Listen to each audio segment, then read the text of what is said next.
My name's host Eric, and I'm here to say my kitty friend is very important. Yay! It's true. I've got what's known as a very, very important kitty friend. If you have not yet met my kitty friend, there she is. Oh, what an important kitty friend. Yes, I'm talking about you. Why is he lying like that? She's wondering. Anyway, the only reason I named this live stream that is because of the thumbnail that turned out there with her yawning and me. Do you want loves? No. You want to get down. Okay, fine. You want to lick your butthole. Gotcha. No viewers? I have no viewers here in my live stream. 0. What a complete failure I am. Life as an abject failure. That would be a good live stream title. Maybe I could edit it and call it Life as an Abject Failure. What to do when you always fail. That'd be a good title, right? What to do when you always fail.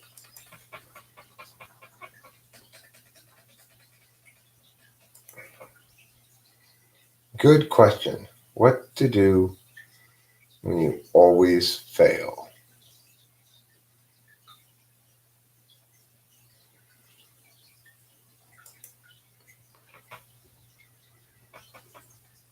Mm-hmm. I got another like. That's good on that video. Anywho, what to do if you constantly fail, like me? Zandy's here. I am so happy, Zandy. Since Zandy's here, I am not constantly failing because I have one person here. Now Zandy's going to feel awkward when she wants to leave. She's going to be like, I know there's nobody else at your party, Eric, but I really need to mow my lawn. Don't worry about it, Zandy. I've had plenty of solo parties in my day. I've hosted plenty of parties with no guests. The origins of Talking to Famous People was a lot of that. Me putting it out there and going, will anybody please talk to me? And then waiting alone in a room, all sad. I wasn't really sad about it. I'd be doing something else, be thwacked out on something, and then forget I was even in the room, and then somebody would show up finally. This one's not mandatory. That was the previous one, Andy. That's why nobody's here. It's because it's not mandatory. I should have made this one mandatory too. I should have. Instead, it's just me and Zandy hanging out. So, how's it going, Zandy? Anything exciting going on today in your life? I had a nice time a second ago inside playing sexuality with Rachel. That was fun. I didn't ejaculate either, so I got to save that for tomorrow. You know, I like to have foreplay that stretches across some instances sometimes, I guess you could say.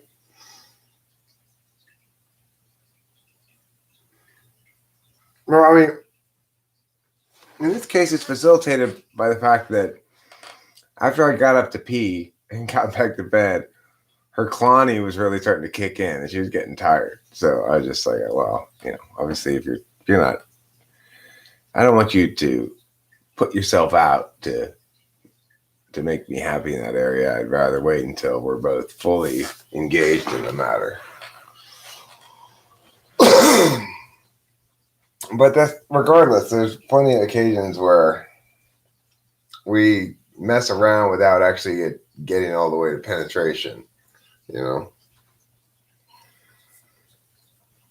which I like. I like that kind of build up over time. Make it super, super urgent,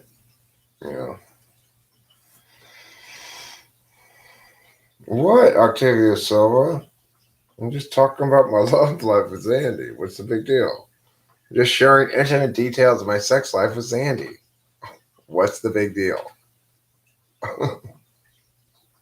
That's just how I roll, you guys. I don't know what to tell you.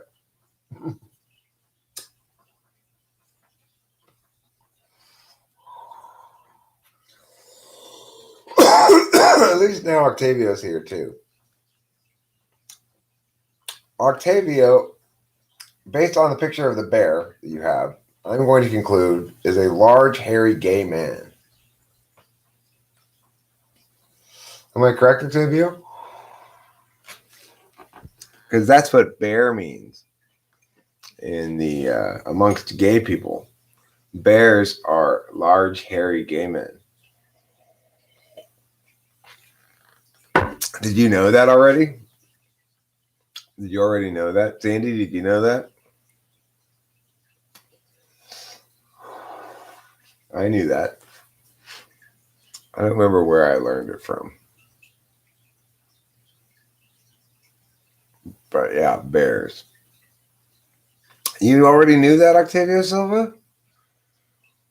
Oh, is that why you picked the icon? Oh, okay, cool. I thought you maybe weren't aware of it, and that's why you picked the icon.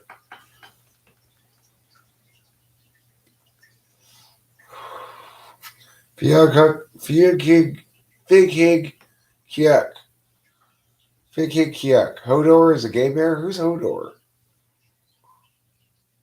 Powerful icon.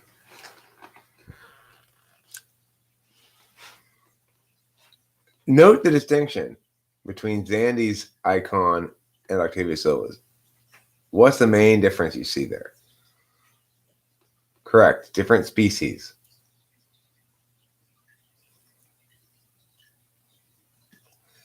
Hulktube? Hulktube would be a good name for a penis, sure. Bubble puppy. I call mine the Ace of Swords, actually. I don't know who Hodor from the Game of Thrones is. Ace of Swords.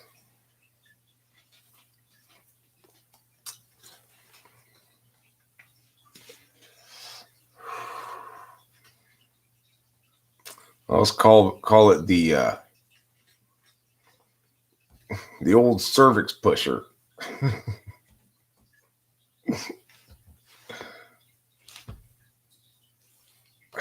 you might call my penis cervix pushy. It's a little pushy with the cervix. Anyway, enough about things below the belt. Hey, we don't talk about below the belt stuff around here. It's a clean family show. We're only talking about clean family things. I don't know how it was Zandy roped me into talking about my sex life, but somehow she did. Kyuk. Now you're talking about appropriate things. Game of Thrones. That's just full of murder and death. And sex too, I guess. So Eric's bored. Eric is awake, fully awake, like not interested in sleeping at all for the moment. It's 12:30 in the morning. Rachel and I spent a couple of hours doing something very fun, which was listening to The Wheel of Time Book 1.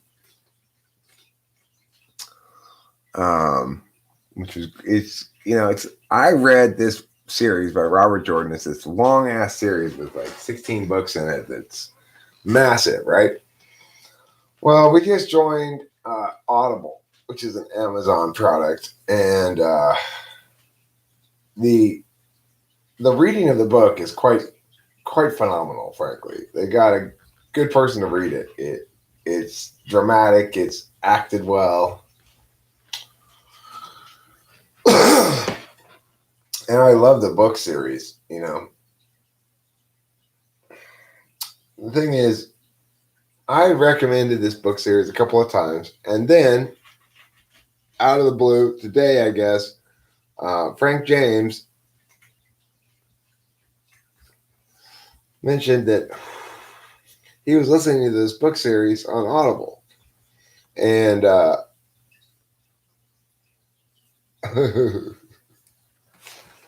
Yeah, you can't you tell? I've got really little teeny cornrows. You can barely see them.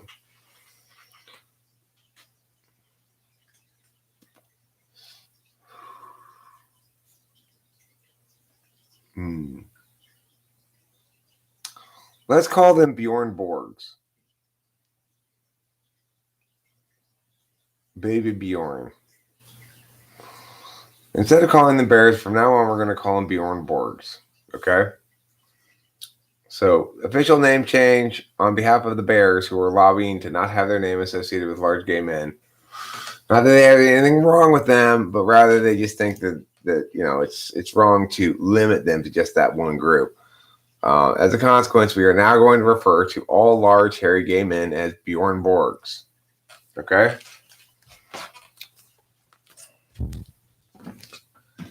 If you're like, but why, Eric? Bjorn Borg's not a large, hairy gay man. Well, you're not thinking outside the box enough. You need to think more outside the box, obviously. Here you go, kitty. Here you go, my majestic queen of princesses.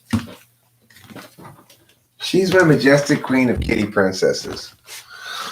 Oh my gosh, it's King Krishna Sarmapagoo.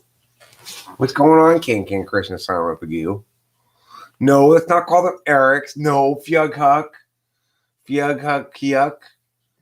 Fjughug. Fughug Kyuk. No. That's not right. I don't like that idea.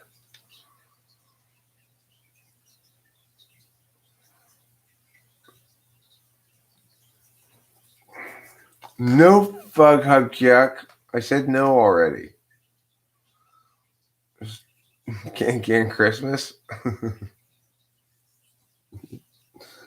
Can Christmas Kaboo? Can Christmas Kaboo.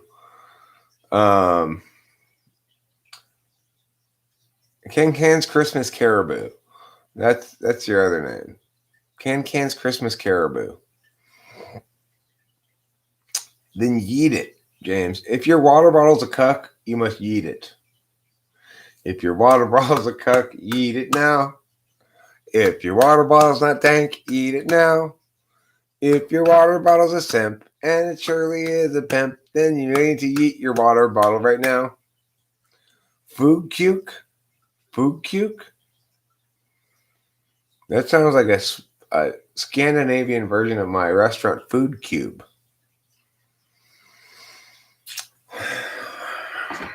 I tell you, one day we are all going to be eating a Food Cube. Thank you. It really should be Karma Kagoo, okay? It should be King Krishna,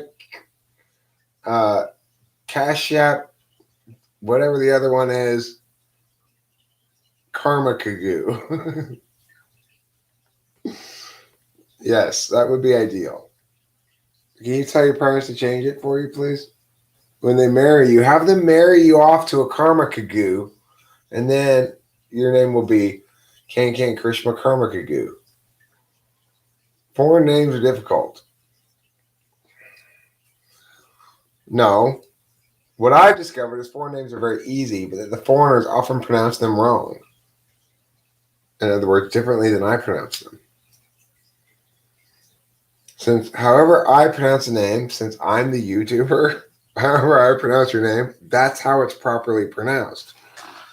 And if you pronounce it differently, then you've been pronouncing it wrong this whole time. Like Zandy used to think her name was Zondi. But since she's come here and heard me pronounce it properly, she's learned her name is actually Zandy. I think Sasuke is an ISFP, yes. I do think Sasuke is an ISFP. Zondi thinks so too. I mean, Zandy. Sorry, Zondi. I mean, Zandy. God. Even I forget sometimes.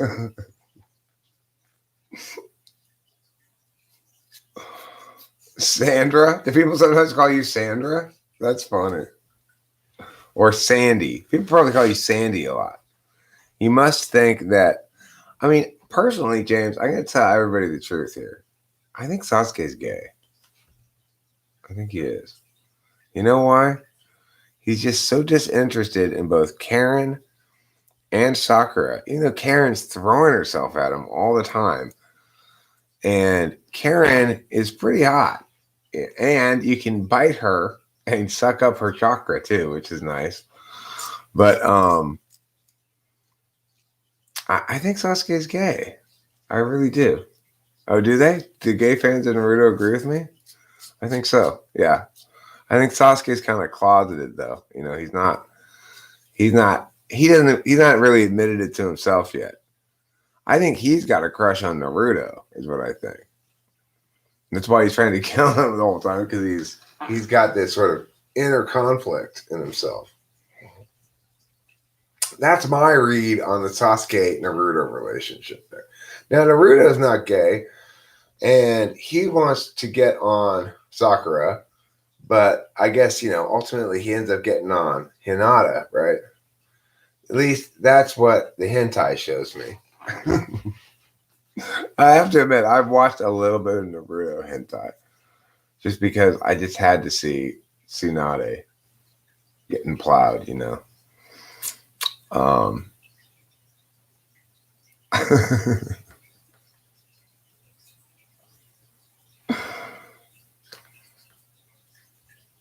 Yeah. There's a fair amount of it out there, actually. But I haven't watched much of it. I didn't even rub one out to it. I wanted to see it. Because, you know, you watch that show for such a long time, and the whole time you're thinking, God damn it, I want to see that chick naked. You know, the ones like that Bone girl from the Cloud Village, and Tsunade in particular. I was just like, man, I wish this show got a little bit rated R. Well, it can get a little more rated than rated R if you look on the internet. The internet's provide.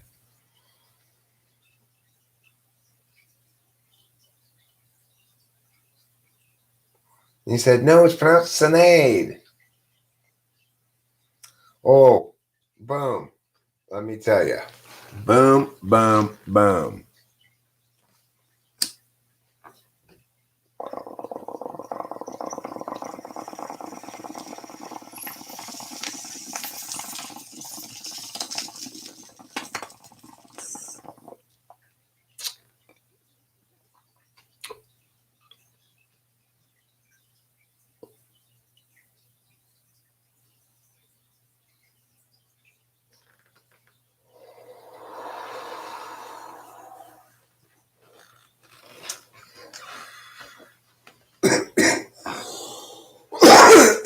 You know, Jiraiya has been hitting that shit for years. It's right there. They you know, there's a lot of sexual energy between Jiraiya and Tsunade. I think it's fair to say. And I think I think he hit that shit a few times. You know, even though her true love, Dan, was long dead. And in that show, it's like, even though she's 60 years old or whatever, she's sort of still true to her one true love who died, you know? But you know that she let Jiraiya hit it a few times. She gets drunk on that sake, and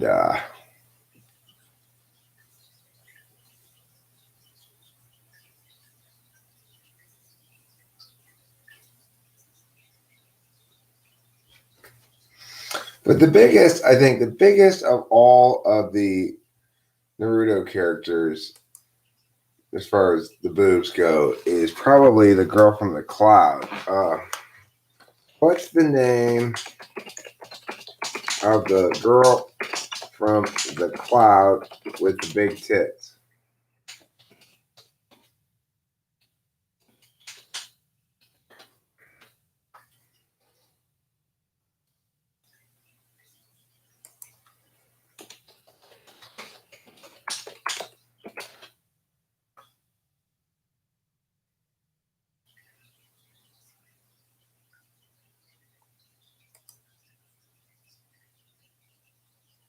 Samui. Her name's Samui from Naruto.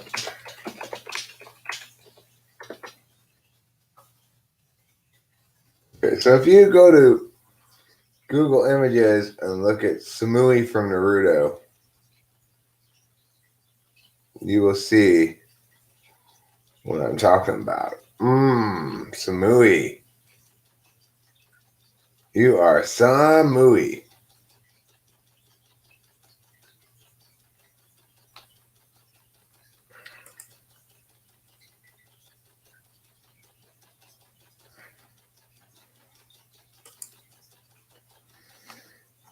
It's if you Google this, Samui from Naruto.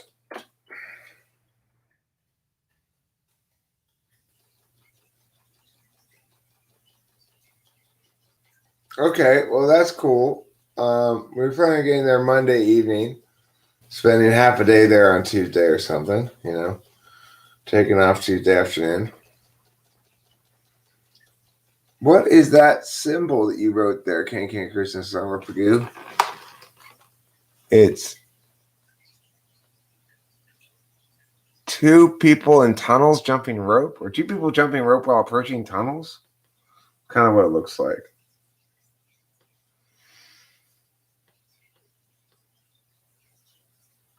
Anyway, Samui is quite an impressive lady. She defies gravity. They talk about her boobs in the show too a lot, Who has a sad crying smile? Oh, that's that symbol there. Octavio's leaving? Oh, I see. You know why Octavio's leaving? Because we're talking too much about boobs, I think. It's getting a little too male in here. All right, let's wrap it up with the male talk. Enough locker room talk, everybody. Enough locker room talk. We're scaring all the girls away. You want to have a sausage party?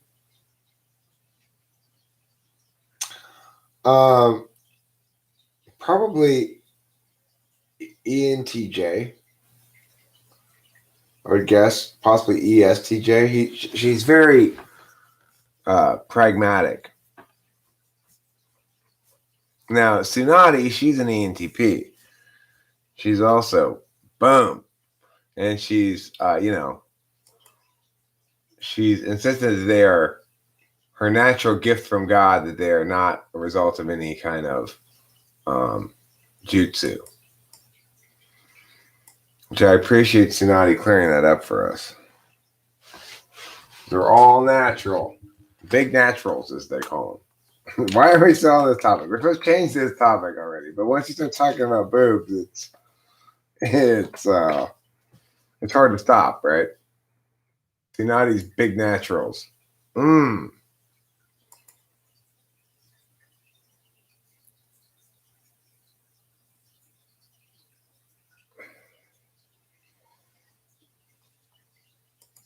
Tsunade, you are naughty, Tsunade. Yes, you are. You're a very naughty Tsunade. Anyway, enough ogling anime.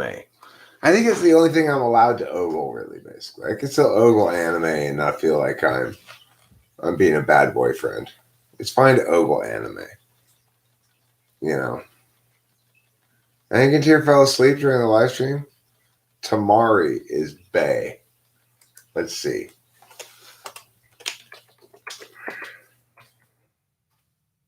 Yeah, she's cute.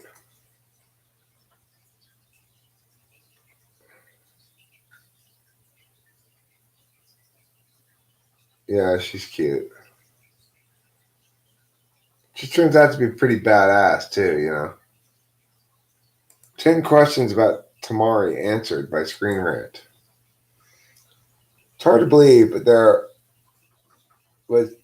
it's hard to believe some don't know everything there is to know about Tamari from the Naruto anime, but there's still some burning questions.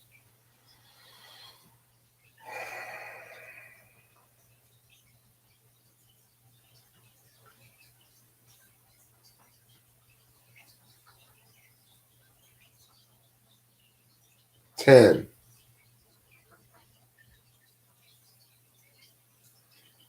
What is her name? What does her name mean? 9.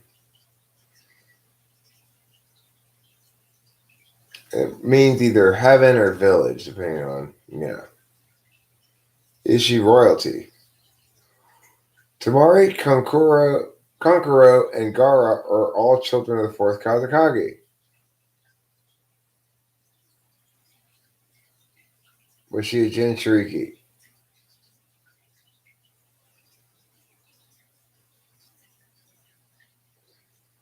No. Did Shikamaru let her win the tuning exam test?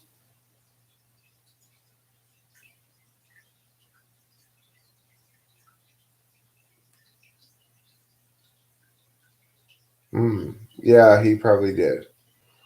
How many Naruto movies did Tamari appear in? She only appeared in 3 of the movies. Not a particularly main character. 4. What did Tamari see in the Infinite Tsukanami? Or Tsukiyami?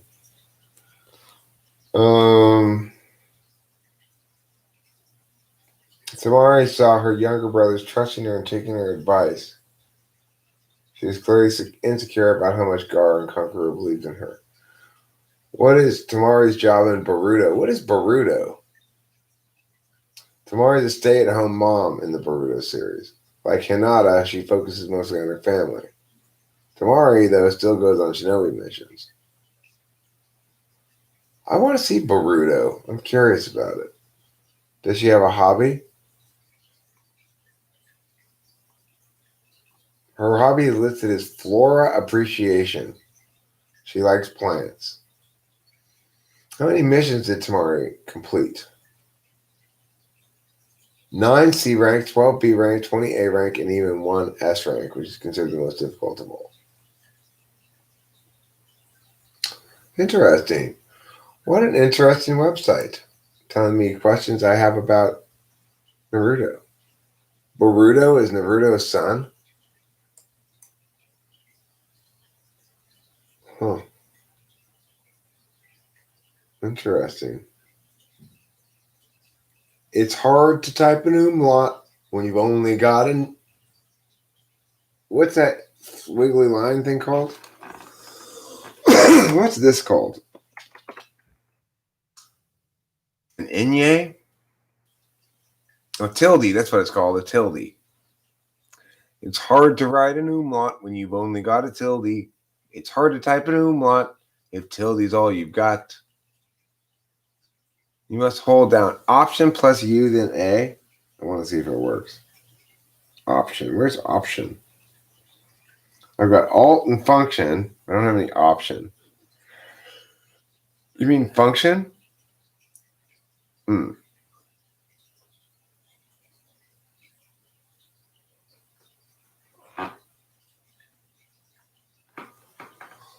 it's called a tilde. Tilde. That's what that squiggle's called. Tilde sounds like the sweet old lady living next door with too many cats. It does sound like an old lady's name, doesn't it? Tilde. Mildred, Tilde, and Violet, all living next door.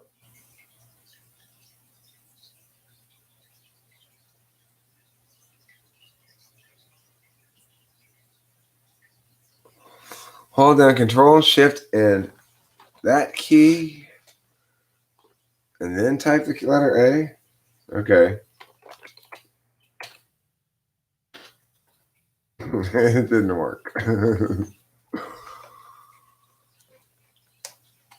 Oh, cool. Sounds good, Hambone. Sounds good. Sounds like a winning proposition. When you get Tuesday morning off for work, when Mildred tried to water her plants but watered her kitty instead, the kitty did not appreciate it, but her housemate, Tilde, said, "Don't worry, all make your N's sound like yeah. Then their other housemate, Violet, said, "How does that help?" And everyone scratched their heads.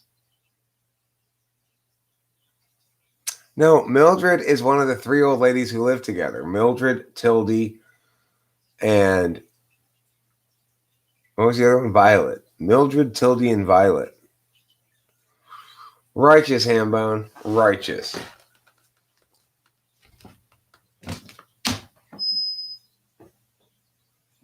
That's why they call you the boniest of all the ham bones. Did you know they called you that? It's true.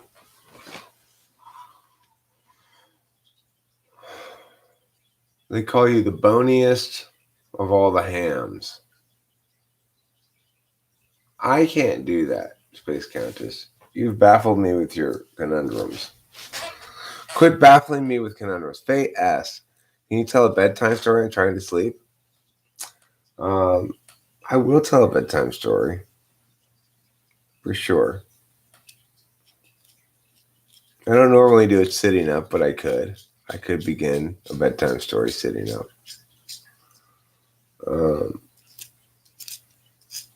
Okay, I'll tell a story about Faye.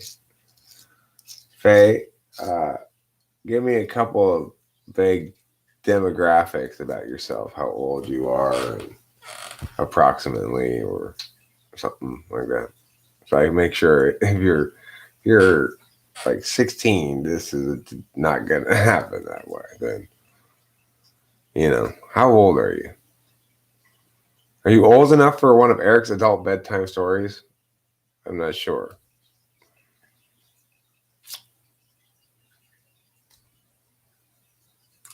What in the world does that say? Sa Kosa Ti Huo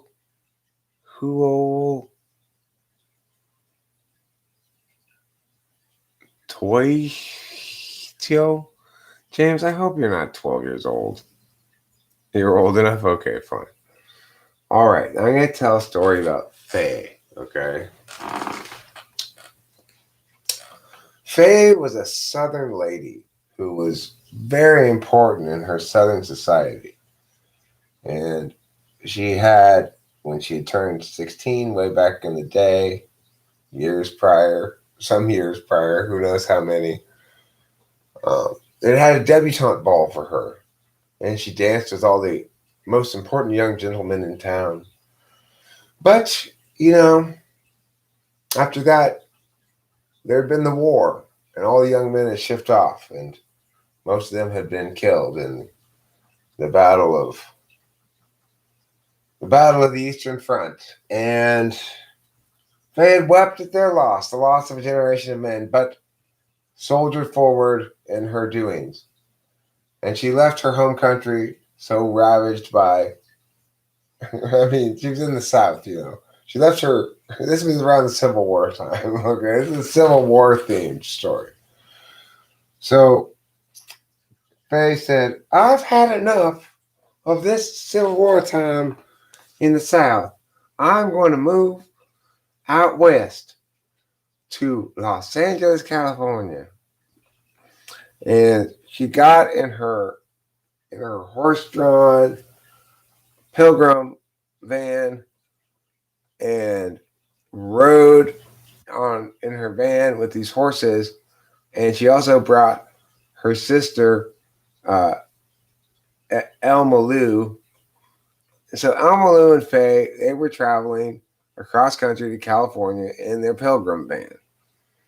Now, what happens? Of course, Indians come attack them, but fortunately, Faye and Elma Sue are both dead-eye shots, and they slaughter a whole battalion of Indian chiefs on their way west. So after that, though, they were pretty well funded because each of those Indian chiefs had a bunch of gold on them. The Indian chiefs were all traveling in a pack, and they had recently raided some settlements out west, and Faye and they came upon Faye and Ella, Ellis. What's her name again? Ella Sue. Okay, something like that. Ella Sue. They came upon Faye and Ella Sue, and they thought easy pickings. We're gonna rob and violate these tender women, only to get a bunch of bullets in the head. It turned out that not only were Faye and Ella Sue excellent shots, they were also gunsmiths who had invented an early version of the Gatling gun, and they had one. Almaloo. They had one mounted on the back of their Pilgrim van. Their Pilgrim van was like a regular Pilgrim van. It was drawn by horses. It had one of those things over it. I forget what the things are called, actually. And I'm drawing a blank on the name right now. But you know what I'm talking about, a Pilgrim van. Anyhow, it had a Gatling gun that they had invented mounted on the back of their Pilgrim van. And when the Indian chiefs came and they said, "How?" And the ladies are like, "What do you guys want?" And then the Indian chiefs are like, "We're going to rape you and steal all your stuff." And then Almaloo flipped open the back panel of the van, like the back flap, and was like, "The fuck you are!" I fucking mowed them all down, and she was a really good shot, even with the Gatling gun. She managed to hit all the Indians off of their horses without hitting any of the horses. So no horses are injured in the making of this story, okay? Anyway, so then Almaloo spits, "Take that, you damn Redskins!" And what's your name? The main character, I forget her name already. Faye says, "Hey, don't be racist," to her sister. And but they're not in this story though, Faye. There are no civil wars, no horses died, okay, in this story. So now in addition to the gold and stuff that they get off of these Indians, Faye and Almaloo are able to get lots of nice treats for their horses too. So they set those horses free, and that ends up becoming the herd of wild Mustangs that takes up residence in Montana or wherever they live.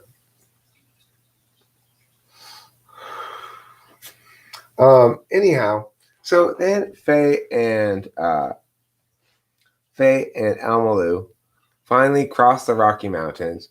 They are not at a good time of year. They have to flog through some snow and stuff, but they don't have to eat each other or any of their horses. They got plenty of food because they robbed those dead Indians, and they're just fine, Plus, they know they're well defended because they still have their Gatling gun if they need it.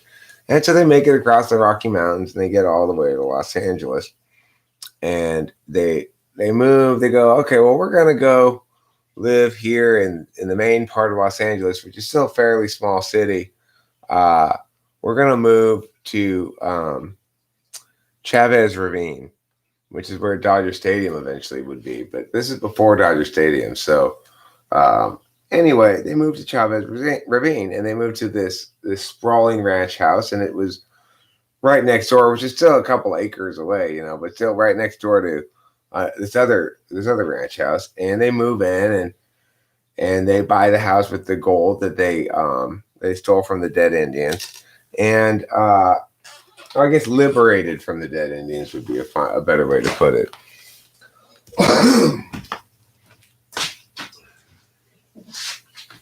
So anyway, after they move in, what should happen is they're settling in. "Well, Almaloo," says Faye, I sure am happy here. I like it here a lot. But here's the thing. I'm kind of feeling a little thirsty." And Almaloo's like, "Well, let me get you a glass of iced tea." She's like, "Not that kind of thirsty. I'm a full-chested woman. I'm a full-grown woman. I menstruate every month. And I am thirsty for some man meat. Well, just at this moment, there's a knock on the door. And Alma says, "Who could that be? Let me get my Gatling gun." And then Faye says, "Just hold up on the Gatling gun for a second, Alma. You just hold off on that, little missy. Let me go see who it is first before you start shooting people."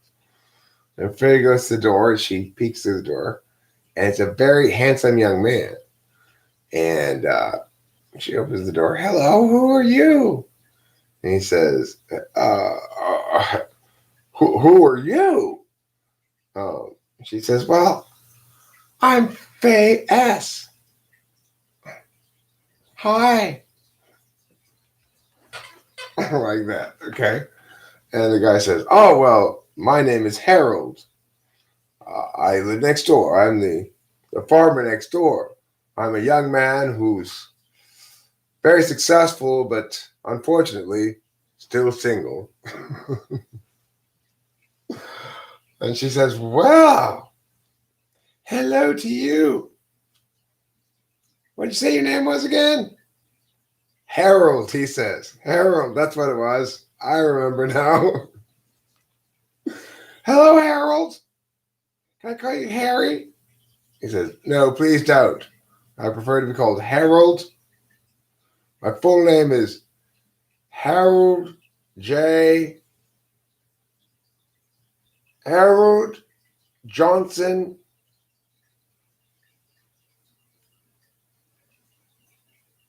Toddlebonkers." Harold Johnson Toddlebonkers. And Faye's like, "Oh, your last name is Toddlebonkers?" And yes, my name is Harold Johnson Toddlebonkers. And Faye's like, "Well, okay. I guess that's okay." So I know people make fun of it a lot. They say, "Toddlebonkers, Toddlebonkers. I'm teasing you, Toddlebonkers." But I've come to accept that that's just my name. Okay, my name is Toddlebonkers. It's not my fault. There's nothing I can do about it. I was born a Toddlebonker. I'll die a Toddlebonker. It's a family curse I have. I'm sorry. That's okay. It's all right. He's like, "Well, anyway, I didn't know new people had moved in. I came in to talk to the old residents, but obviously they've moved out. Since I'm here, I might as well ask you for this. Could I borrow a cup of sugar?" And Faye's like, at this moment, though, what's your name? What's the other girl's name again? What's her name?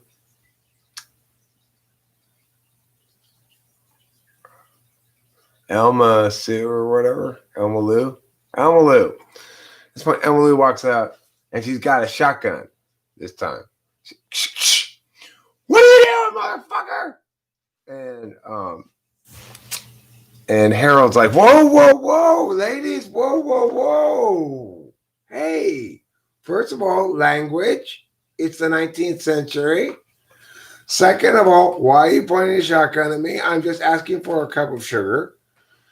And Faye pushes her sister and says, "Alma, Lou, will you stop cockblocking me, please?"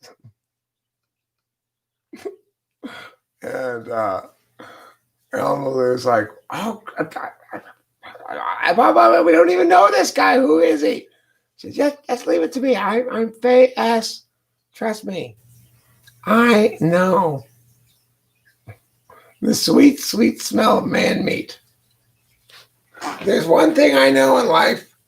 It's the sweet, sweet smell of virile young man meat."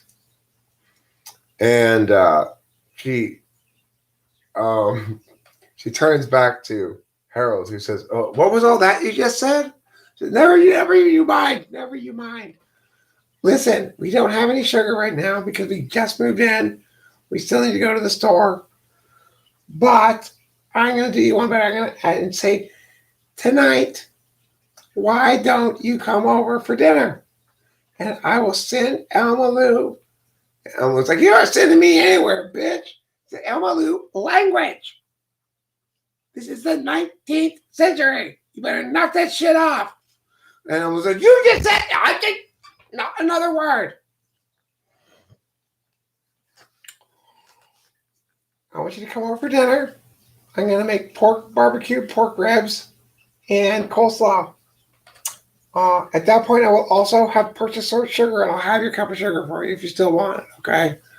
But please, Harold, you don't mind if I call you Harold, do you? Mr. Toddlebunkers? He's like, no, I actually prefer Harold. Mr. Toddlebunkers is just one my... Mr. Toddlebunkers is my father. Please call me Harold. And Faye says, charmed, Harold. You can call me Faye. My last name is S. S? Is there anything else? No? That's my last name. I, too, was teased for my last name. They called me letter name at school. He taught me, letter name. Your last name is a letter. Letter name. That's what they say to me.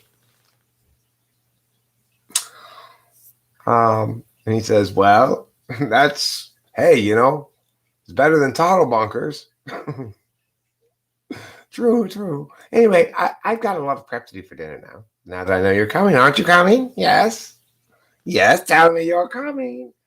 And he says, well, you know, I was planning on practicing a song on the piano or later on this evening by candlelight, since it's 1860.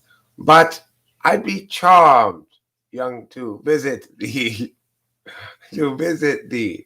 esteemed company of you two lovely young Southern belles, Faye S. and Elma Lou S. I said, great, we'll see you at 6 o'clock. Goodbye now, bye. And and this is the intermission. Okay, this is intermission in the story. I'm gonna smoke a cigarette and drink some water, and I'll come back and tell the rest of Faye's exciting story. Okay.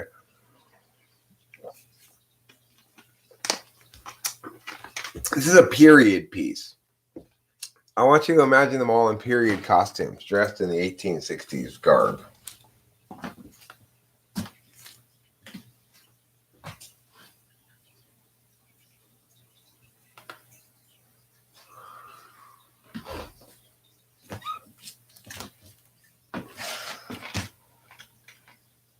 You're asleep already? Okay, well, I guess you're going to miss the second half of the story then. But, you know, even if Faye doesn't hear it, I'm still going to tell the story of Faye, the second half of it, when I get back.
You know what would be funny is if this curfew that I'm currently under also had a mandatory bedtime. And I was violating it by telling this bawdy story in the middle of the night.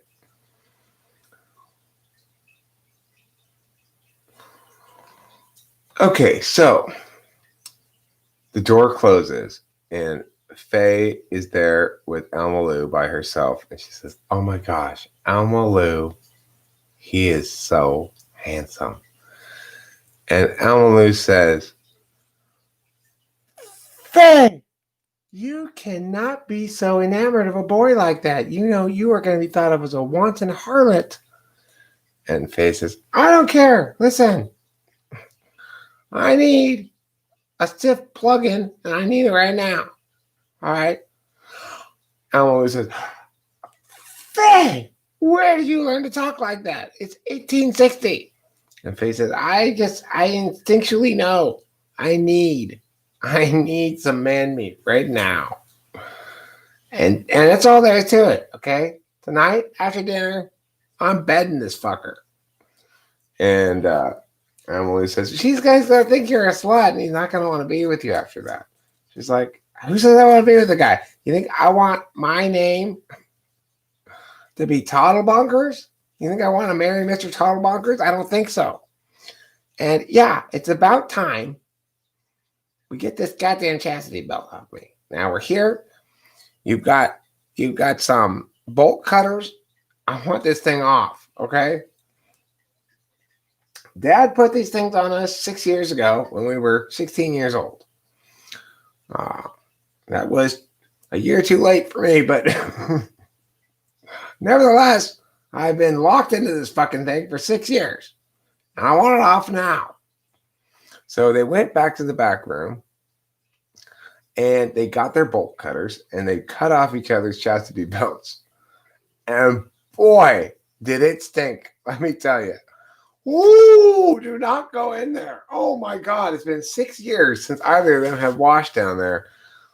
And both of them realize they're in no condition for man meat right now.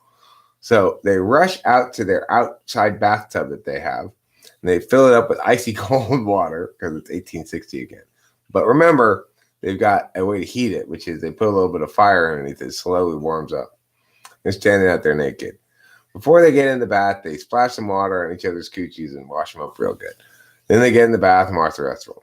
They're like, "Okay, now look, I know it's 1860. I mean, okay, now listen up, Alma Lou," says Faye. "I know it's 1860, but we need to do a little ladyscape in here. You got a real thicket of pubes there, and nobody's going to want to touch that." And I was like, "Hold on a second. Are you thinking about having a threesome tonight?" and what's your name? What's the girl's name again? That we're telling the story about? What's the main character's name? Faye. And Faye's like, "Listen, I'm not going to have a threesome with you and Harold, okay? What I am going to do is I'm going to stop by and see if he's got a friend he can invite over for dinner. Huh? We got that brandy that we stole from the dead Indians. Let's get him drunk and fuck the shit out of him." And Alma Lou's like, "You always have been an adventurous girl, Faye. Maybe you're right. I don't know, but what if I fall in love? Listen, you can fall in love lots of times, okay? Fall in love with this guy, sure. Tomorrow fall in love with somebody else is fine."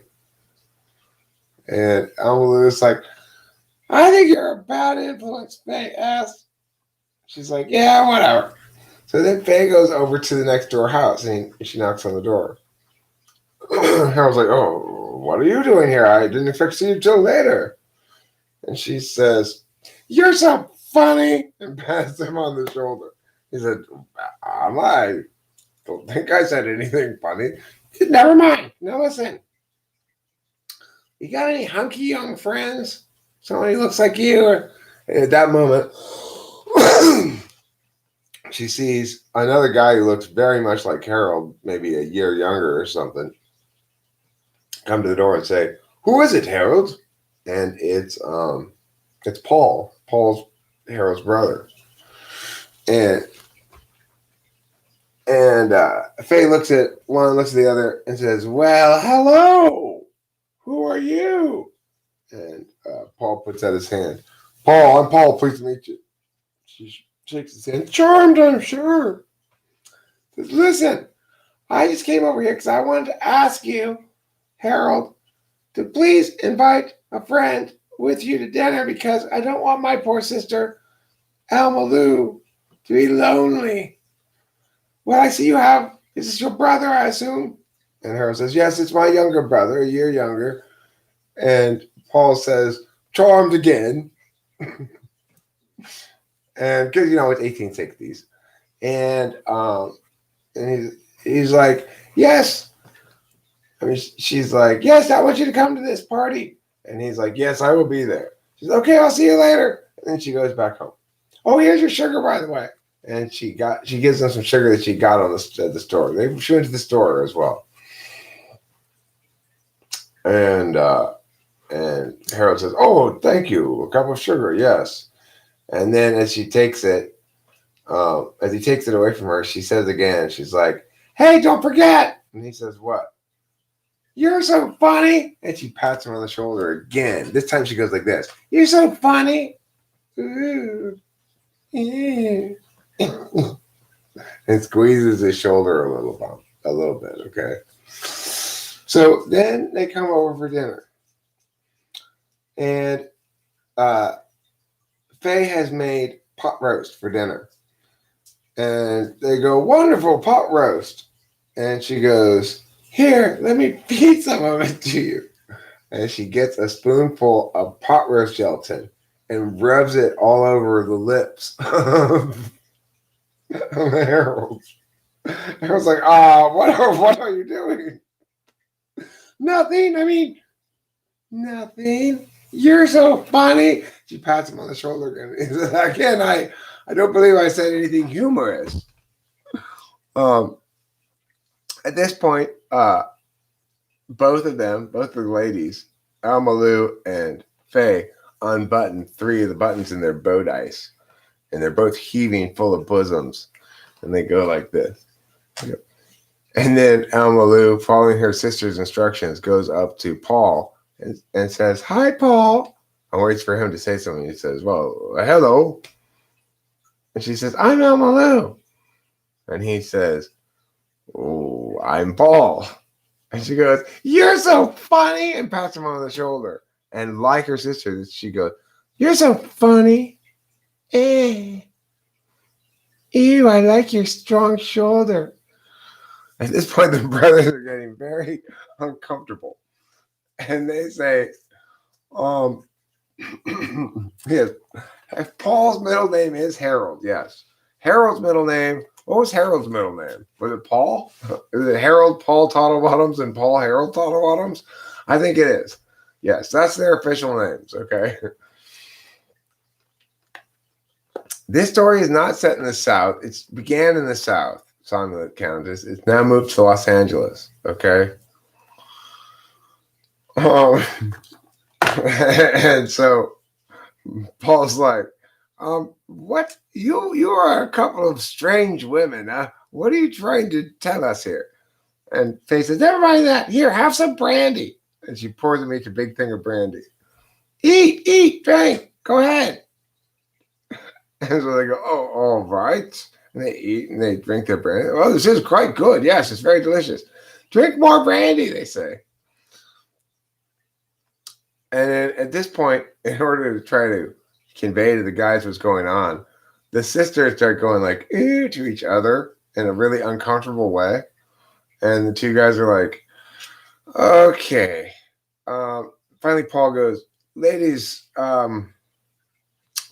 this is really making us feel uncomfortable. We were coming over here tonight anticipating getting our dicks wet, but you 2 are just too much for us. And we need a little bit more, what's the word? Let's see. Demure women than you. But thank you for dinner, and we'll see you later. And they go home. And Faye learns an important lesson in that instance. She's got to play her sluttiness a little bit more cool.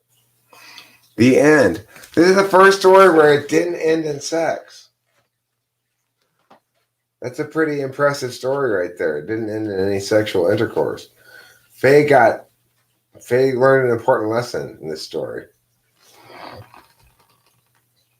Eventually, the guys, a couple nights later, they're like, you know what? Fuck it. They went over and fucked him anyway. When they realized that they didn't care that much about their personalities after all.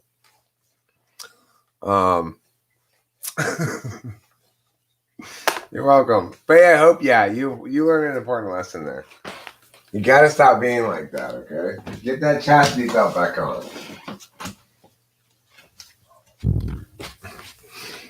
Your job in life is to be chaste and demure.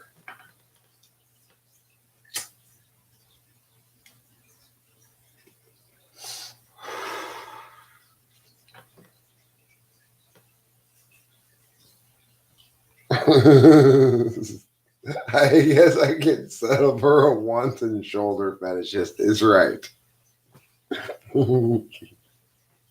Good. That'll keep your badge safe from intrusion. That should be the motto of a chastity belt that's for sale. Should be their little pitch line is keep your badge safe from intrusion.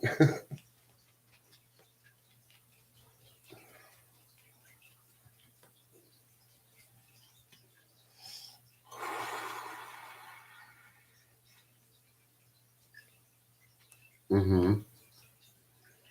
The big mistake, I think, Faye, was when you rubbed pot roast gelatin on his lips. That was just way too forward, way too soon.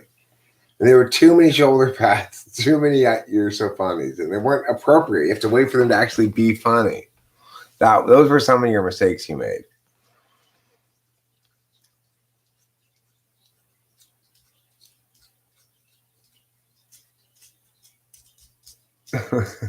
Typing sessions are a thing, yes. I've got people requesting them right now in my email, and I'm just ignoring my email at the moment.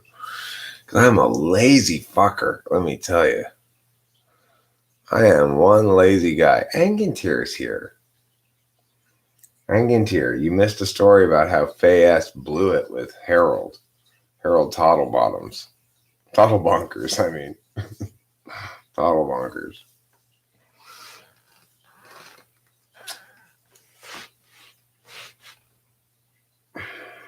Okay, this face here goes with Eric. You should get that one down first. It's the easiest one. Zandy, that one's pretty easy too because you see her face right there. She looks like a lovely dark-haired ENFJ.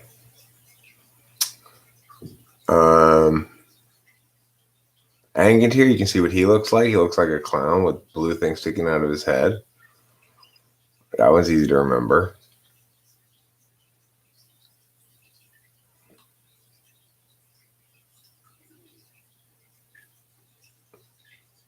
Countess, you can see what she looks like. She looks like a cup tipping over.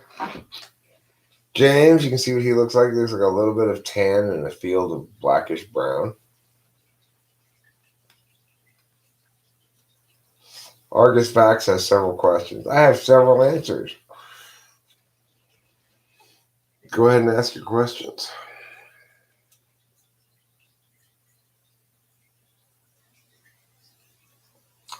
Stupid and scared. Destroy everything within.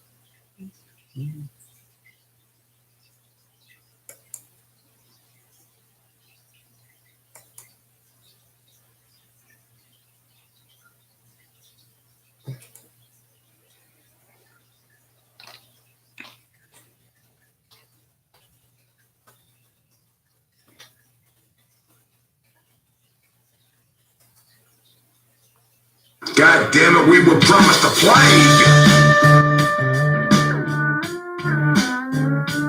Bodies in the street.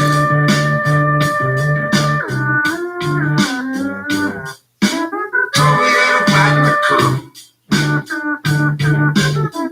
Not overburdened healthcare, sir.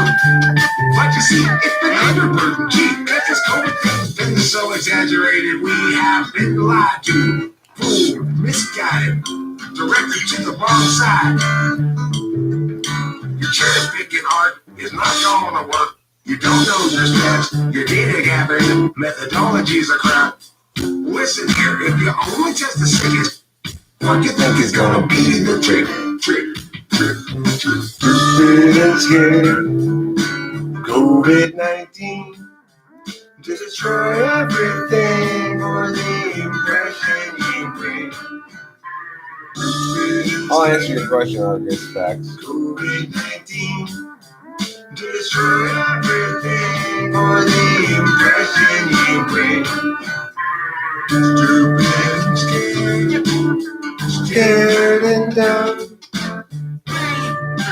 We swallow the gun.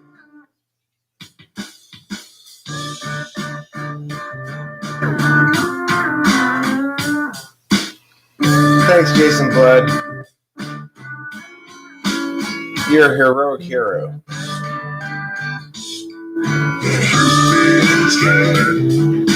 COVID-19 to destroy everything or the impression you bring. COVID-19 to destroy everything or the impression you bring.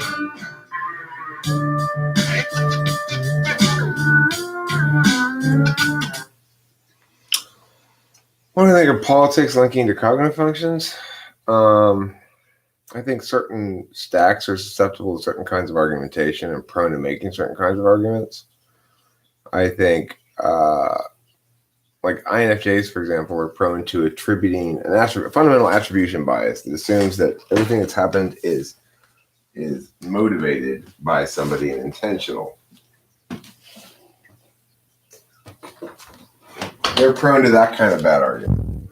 There are only a few types of arguments that, only a few types who are potentially not prone to bad arguments. INTP, ENTP, INTJ, basically. INTJ is still prone to some bad arguments, but no, that was the only version of that song I have. I like that song a lot. I'm proud of it. They have a song for what? I think that COVID song is really good.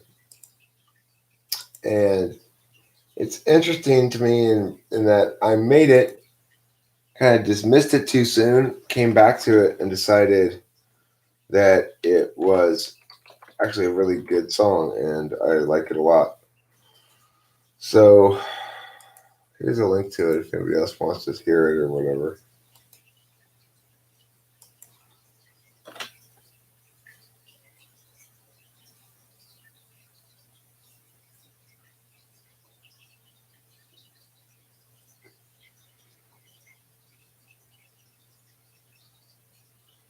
I believe in passive aggressive behavior, moral compass of the atmosphere. Send the link in the bio. I'm going to need proof.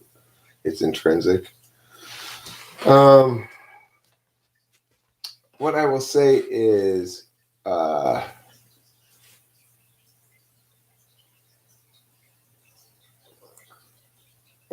I mean, when I give a full articulation of the rules up templates, I always say we assume all husbands and wives are the only husbands and wives, and that all children are non-bastards.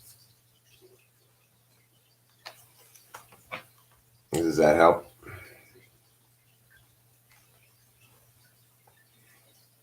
The moral compass of the atmosphere is a sense that, in general, morality has a component of intentionality, which it does. Positive morality has a component of intentionality. Negative morality does too.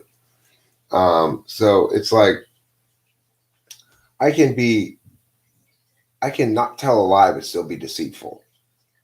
And that's going to depend on intentionality. I can appear to do a good thing but not be well intentioned and actually have it be part of an underhanded plot or something.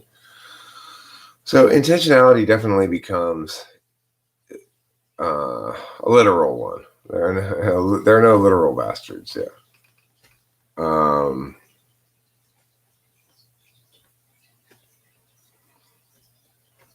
It's like you can't have a correct understanding of morality, either to parse philosophically or to parse legally, without taking intention into account. That's why to commit a crime, you have to be generally speaking, you have to have awareness that you are committing a crime. Otherwise, it's an accident. Like, for example, if I accidentally crash into your car, it's an accident. If I intentionally ram your car, it's a crime. Yeah, I usually don't say it. I have in the past before. Intentional design, but the mechanics of the human body is to do so. But the problem with the fundamental attribution bias is that people don't understand the extent to which individual agency undermines the basic notion of systemic planning. Now, it doesn't mean there can't be organizations that do that, and sometimes are successful at it. But the notion that some centralized group has control is absurd.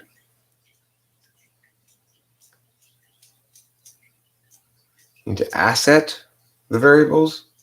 What's ideology? I'm not sure what you mean there. You mean assess? What ideology? I don't have any ideologies. Ideologies are different than reasoned positions, fundamentally. And that's not an ideological claim. It's a perfectly reasonable one.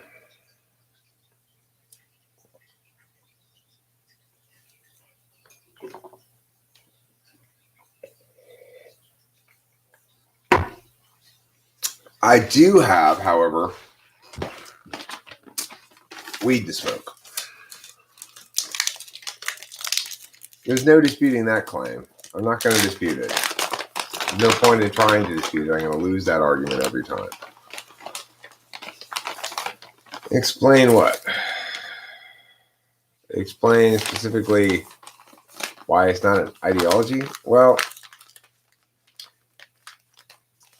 a reasoned position is contextually responsive, which is to say, it understands that even axiomatic things are axiomatic contingent upon something, conditional upon something. So, in other words, axioms supervene on something regardless, which is to say that they can't exist without something else existing first. So, if I say the non-aggression principle, let's say, is a fundamental axiom of negative morality that says,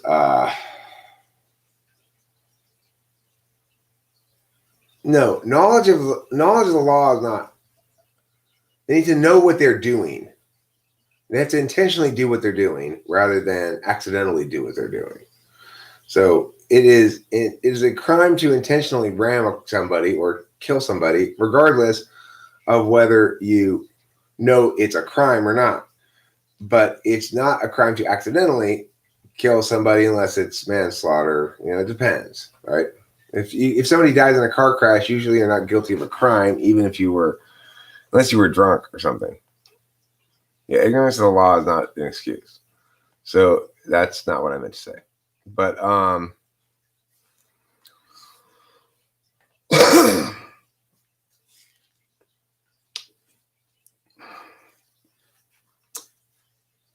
Bonger says what? I don't know.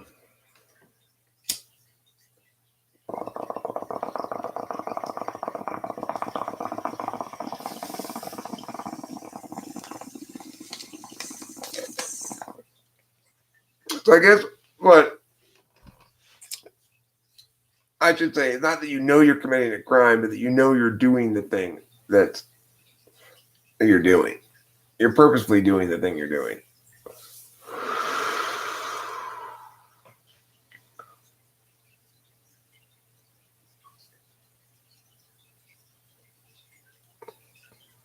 What's frowned upon is retroactive. It's called retroactive law, I think.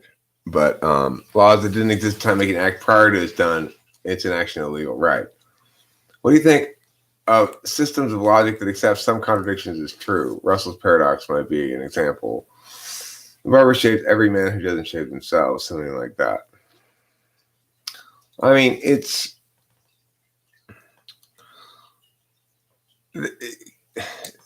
a misunderstanding of the word true, okay? Look, only validity is universal. Truth is particularist. Truth is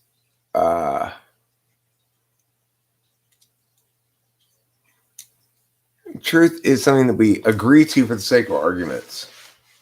And then, assuming we agree to the same truths, then if an argument's valid, we agree that the conclusion is true, presumably. Validity and truth combined are two elements that make something communicably defensible. It's not reductive in the sense that you can't make truth into an algorithm. You know, you can't say this is how we determine what's true in a universal sense. But it's also the case that rhetorical slope is a universal quality of any argument, which is to say some arguments are more or less easy to make. And it depends on two factors.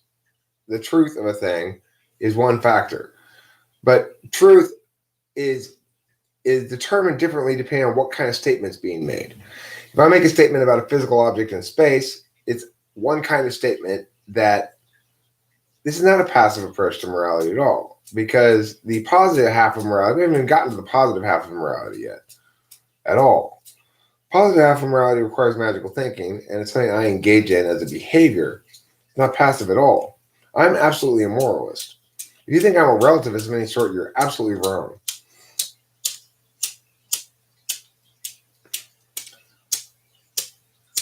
No, I mean, look, I mean, I'm not, it's not a belief system I'm saying here. I'm accurately describing both truth and validity. Truth is a status we afford to statements, and we afford that status differently according to different kinds of statements. So I'm being linguistically correct in my thinking. That is not relativist. It's not disregarding the absolute nature of morality. It is, in fact, being smart and doing it right. If you're not doing it like I'm doing it, you're not correctly describing how truth actually is in the world. You know, it's like people use the word true in various ways, and people describe various things as true or truths. People often talk about non-statements as having truth to them, but that's undefined as to what that is. It's sort of an appeal to this quality of truth that only statements really possess. So, in whatever fashion argues facts, you're attempting to reduce this, it's wrong, because what I've actually done is accurately described the moral landscape. Having accurately described it, I've then taken an active stance on it, being a moralist and advocating for moralism. Additionally, I would say that I have correctly described faith and God-style magical thinking as a behavior that one engages in to address the otherwise unaddressable positive moral questions. In other words, I've got it all figured out. I know people don't like to hear that. People really don't like to hear that. But I do. I have it all figured out. I have an answer for all of these questions. And it's the same answer I give every time because I have it all figured out already. And I get that people hate that. That it's like an ego thing or whatever. But what the fuck? I can't help it. I have it all figured out.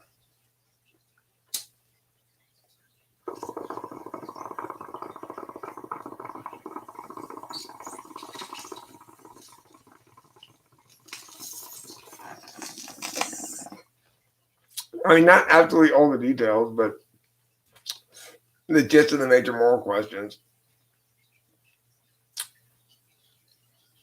I have the best arguments. You know, it's not like the best arguments are undefeatable. There's always counter arguments, but I know what the best arguments are on all these questions, and I make them consistently. And people come in here usually and they want to fight with me and disagree with me, and they're unaware that they're miles behind where I am. It's kind of frustrating sometimes. I am a professional debate coach who coaches Lincoln Douglas debate, which is philosophy debate. Well, the most important thing here is not my age, it's my job. Because I'm a professional debate coach who coaches value debate, which is philosophy debate that debates these very questions. I have worked out all the arguments for all these kind of questions.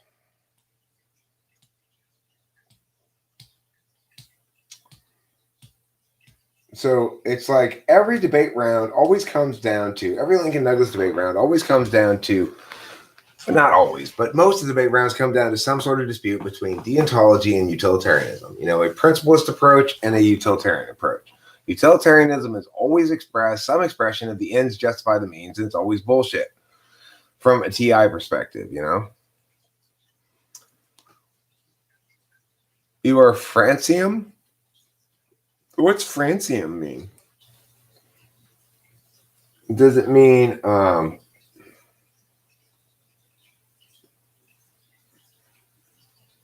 you're calcium in France?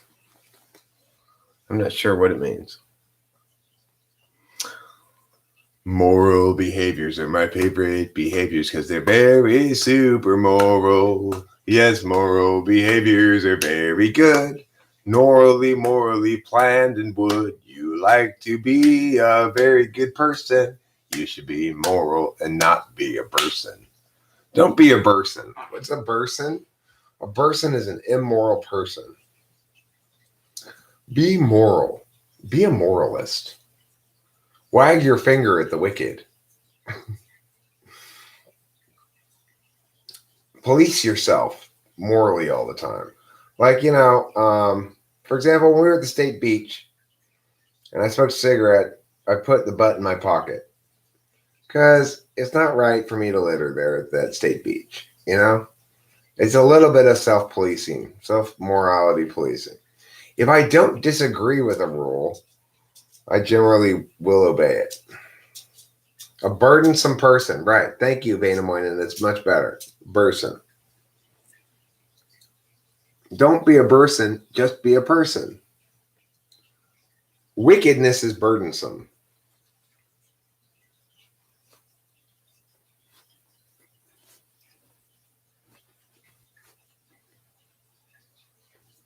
You waged on Facebook? Did you wage war? Is that what you waged? Or did you wage pudding? I wage pudding. Every time I look at my pudding, I wage pudding.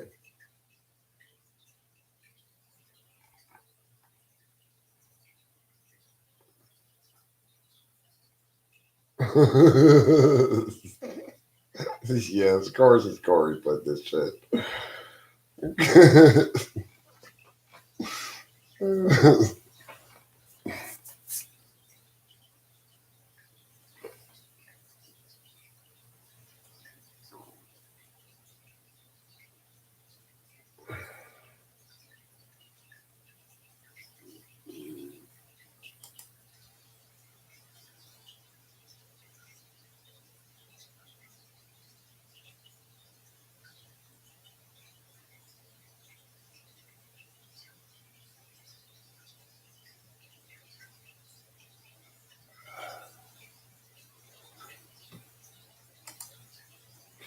What am I looking for? Oh yeah, I'm looking for my thing. That's right. I wanted to see if anybody put anything on my thing.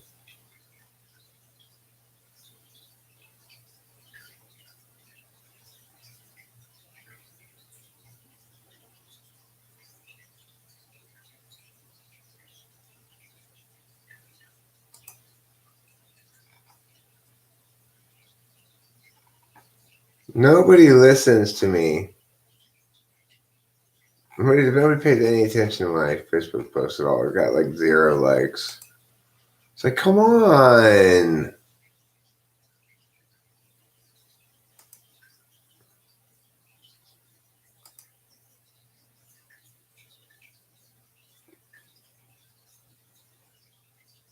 You know what I'm saying? It's like, come on, you guys. Oh, you guys. What's my time zone? My time zone is California time, Los Angeles time.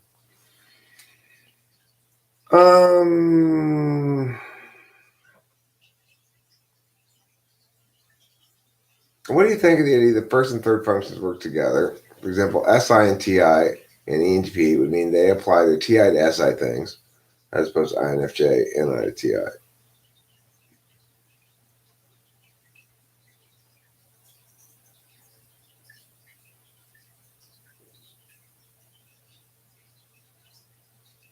I like it. I like it a lot.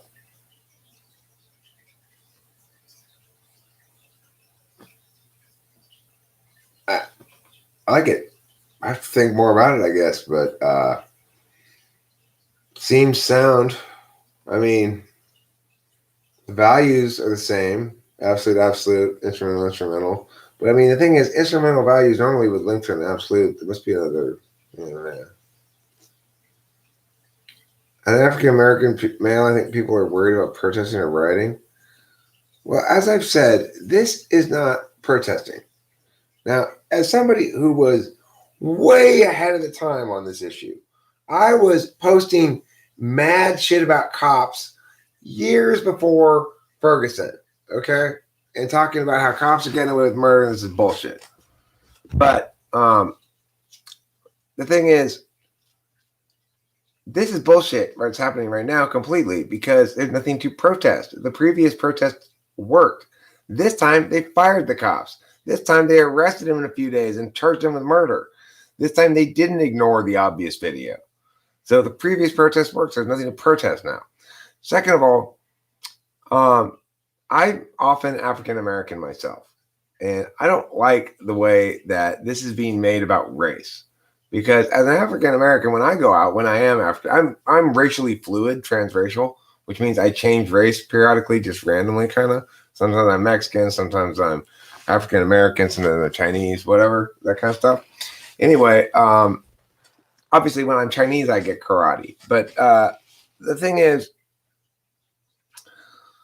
it pisses me off that it's made into a race thing because race is always divisive. If Black Lives Matter, then the implication is somehow we need to state that because it's not clear that they matter or something because they self-identify as Black.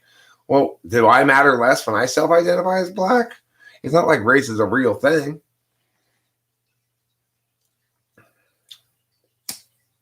We're just contributing to the problem anytime we reference race at all. Unless you're transracial like me, in which case you get a pass.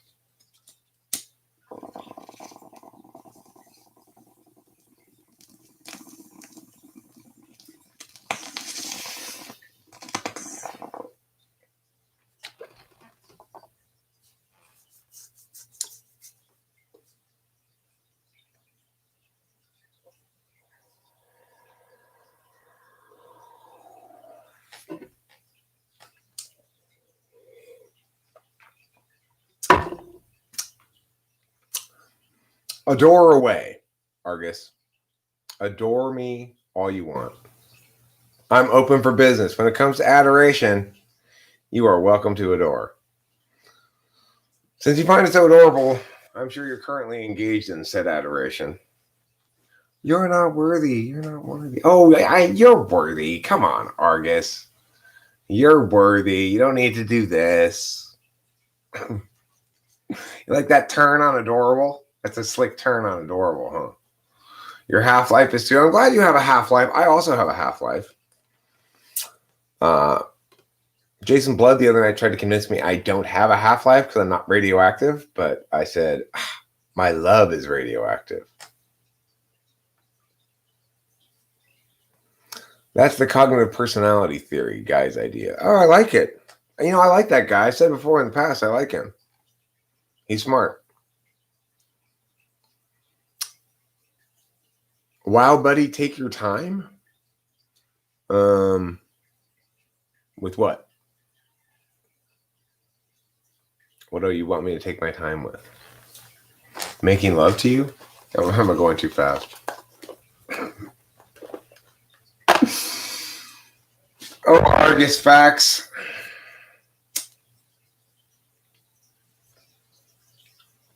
You're fun. You're a prism of race, Vainamoinen. I agree. Race just passes through you, like right through a prism. It never sticks.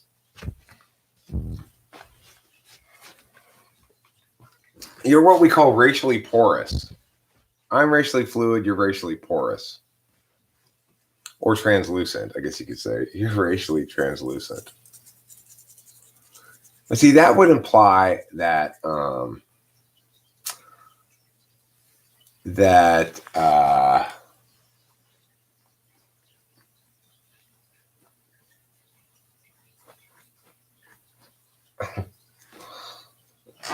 I'm not sure what you mean, Argus Facts, when you say charging the negativity for sure waves away.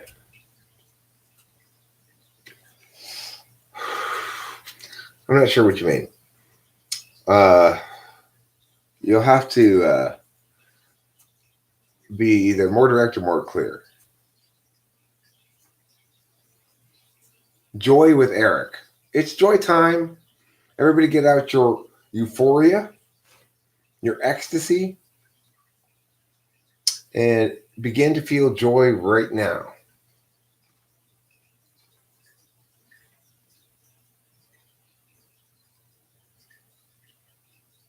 Smoking porist. I'm a porist smoker. I'm pretty good at smoking. I'm not saying I'm an expert. Some people might, but I'm not making that claim.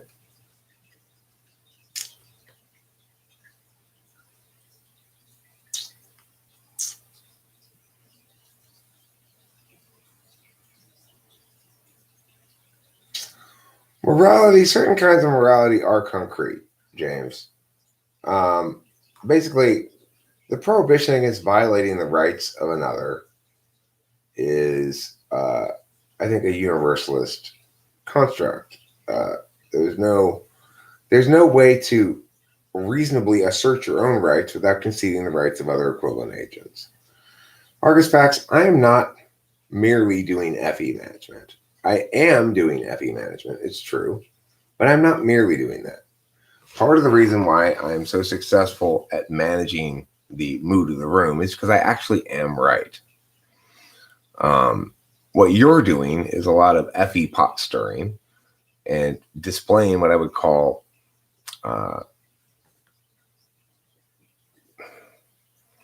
young buck syndrome. You want to step up and try the fastest gun in the West or something. Well, look, the problem you have is this. I have command of a room for reasons. They're not arbitrary. I'm well practiced, and my FE accomplishments are generally secondary and follow from and are supported by my correctness in what I'm saying. Also, my fairness. In other words, when you catch me, when you get me, and I'm wrong, I admit it promptly, acknowledge it fully. I've dealt with a lot of guys like you. More than I can possibly count. So, rolling in with a little INFJ swagger is what this feels like. Young INFJ coming in, trying out their NIFE on me. Ain't gonna work.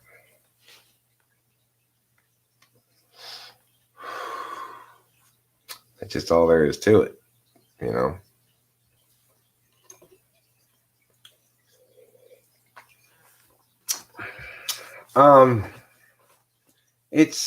It's laying it out there, for somebody who's bringing the young buck syndrome.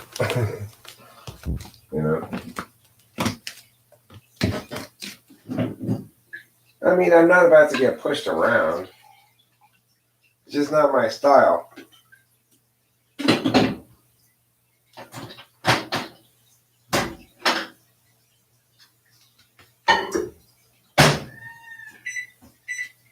at a certain point, I'll tire of the provoking, and then I'll start ignoring it. He feels like I'm invalidating him with FE tools or something, but he's not really making any TI arguments, so what else am I going to do?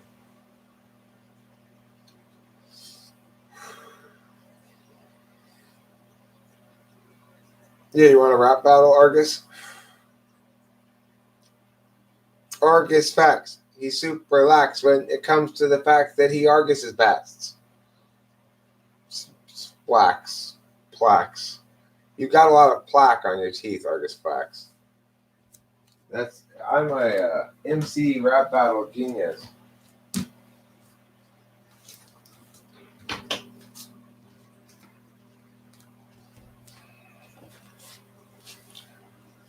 Ooh, rapping Eric.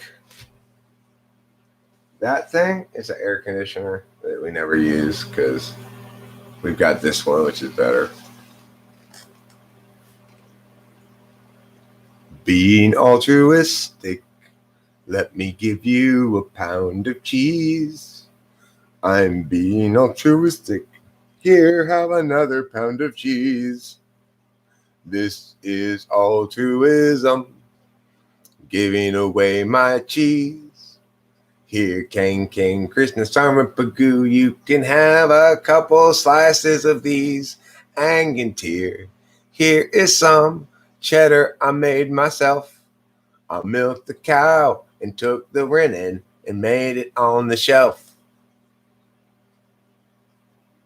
You write your own commandments and make yourself a religious group.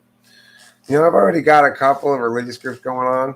I've got God's Big Heaven Church, which is it's a sensible church in that what it advertises is that it has the biggest, most technologically contemporary heaven.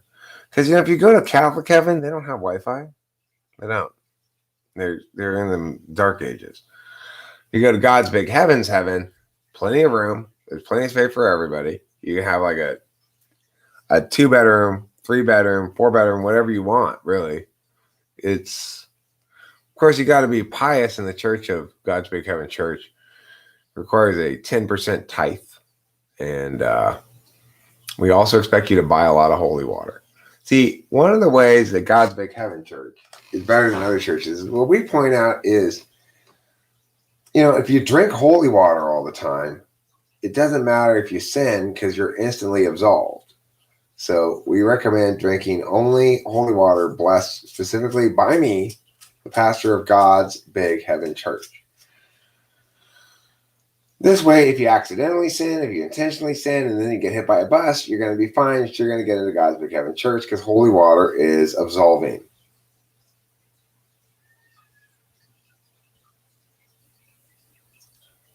Famous people should not be civil. Your heart is a mile away, but you I should sway. Mole, the fray of your design, I shoot the empirical mood. I am Argus B. Well, that's very enigmatic of you, Argus. If we look at all the human tragedies, it's really a macro picture of micro selves, specifications of a dark side, e.g. xenophobia. Right. People hate certain aspects of themselves, and they place those aspects onto these labels they call groups, and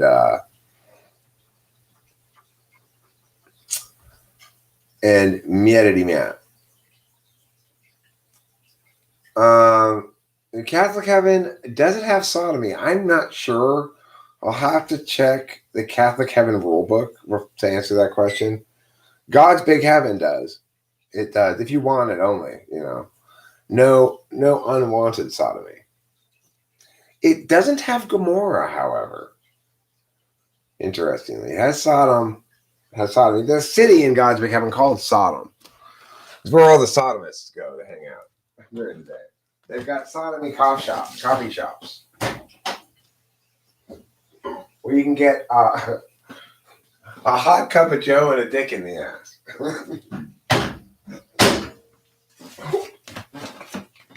Yeah, it's a special place, God's Big Heaven Church. You like punishing the wicked? Oh.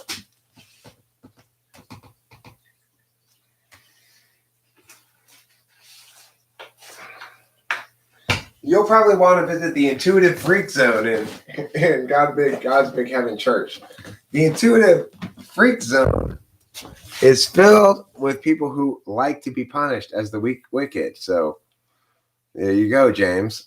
You're in good shape. You go God's Big Heaven. You get to go to the, Intuitive Freak Zone, as it's called, or the IFZ. I'm going down to the IFZ again. Well, I basically spend all my time there now, getting whipped by James.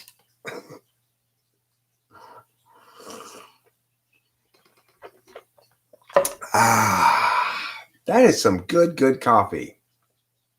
Absolutely delicious. You gotta go. Jason has gotta go. Say goodbye to Jason, everybody. Bye, Jason. Right, Sam Smith? Burn with brimstone. Okay, Argus Facts. My humor is going to send me to hell, huh? Sorry for making jokes, Argus.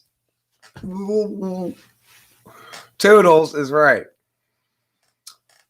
Hey, if we're going to panic over something, let's panic over rioting or COVID. We've already got, or giant murder hornets. We've already got plenty of things to panic about right now. We don't need to panic over aliens yet. Let's panic over them in July. You go ahead and have your own philosophy, Argus Facts. I'm not trying to convince you of shit, dog. I ain't trying to convert you to nothing. I ain't trying to advocate nothing at you. I ain't trying to tell you should agree with me. I just tell you what the rightest things are. You decide what you want to do with them. I don't give a fuck. Like I have any fucks remaining to give, young man. Toodlebonkers is a good last name, I must say.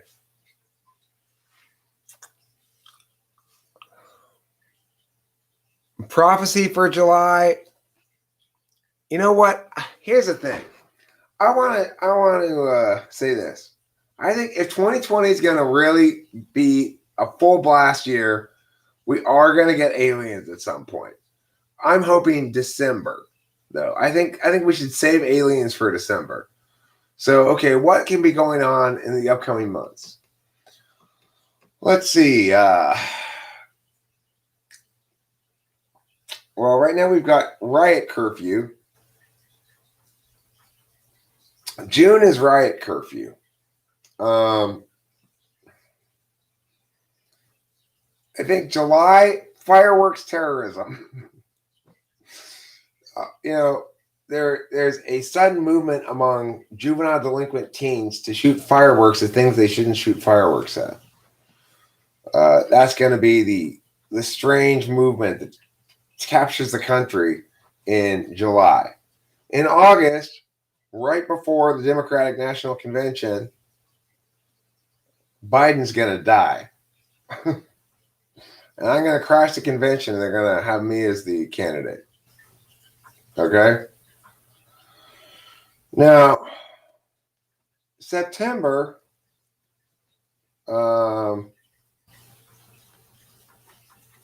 Trump's going to die. October,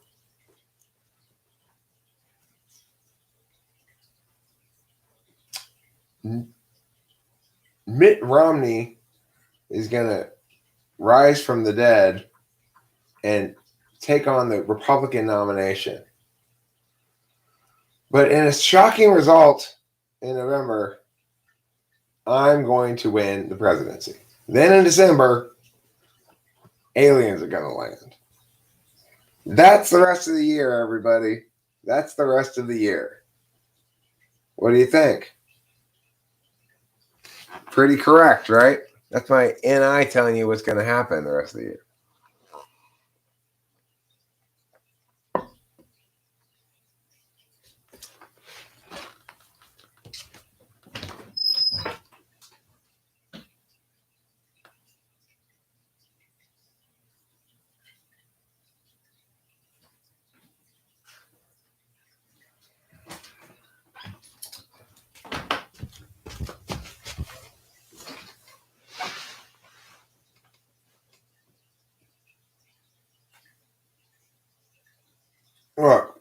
Once I'm president, everything's going to be fine. Okay? I'll handle everything. Seriously, I will. I'll do an excellent job as president. I'm not going to fuck around. I'm not going to be stupid.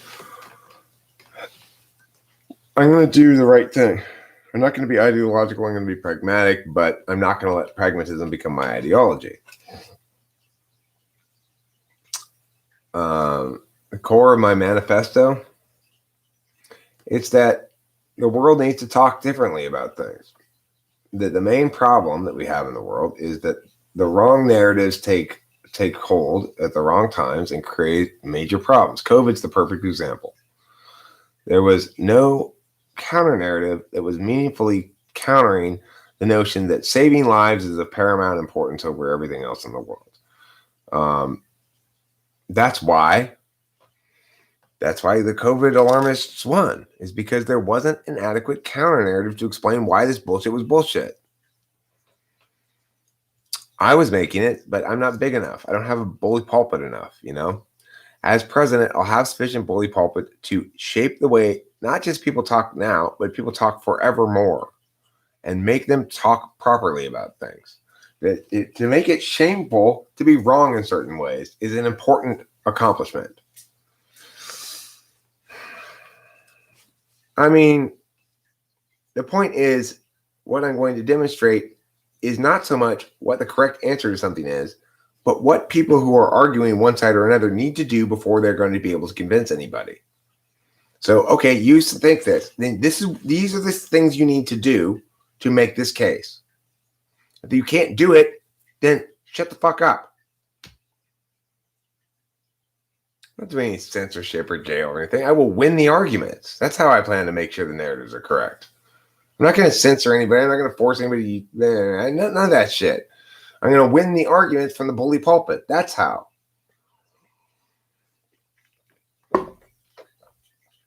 That's simple. And when it comes to changing the laws and stuff, well, I'm going to do my best to use the Justice Department and case law to make meaningful changes in how the courts evaluate things, rather than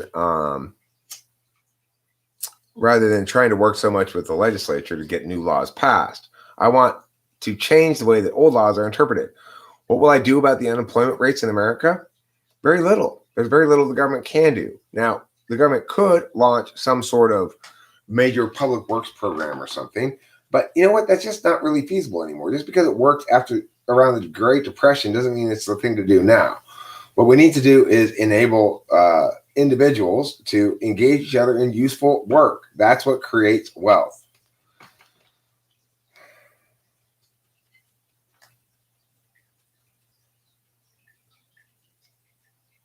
So, that means getting rid of regulation where it inhibits genuine, useful capitalism. Just empowering individuals to do the useful endeavors they need to.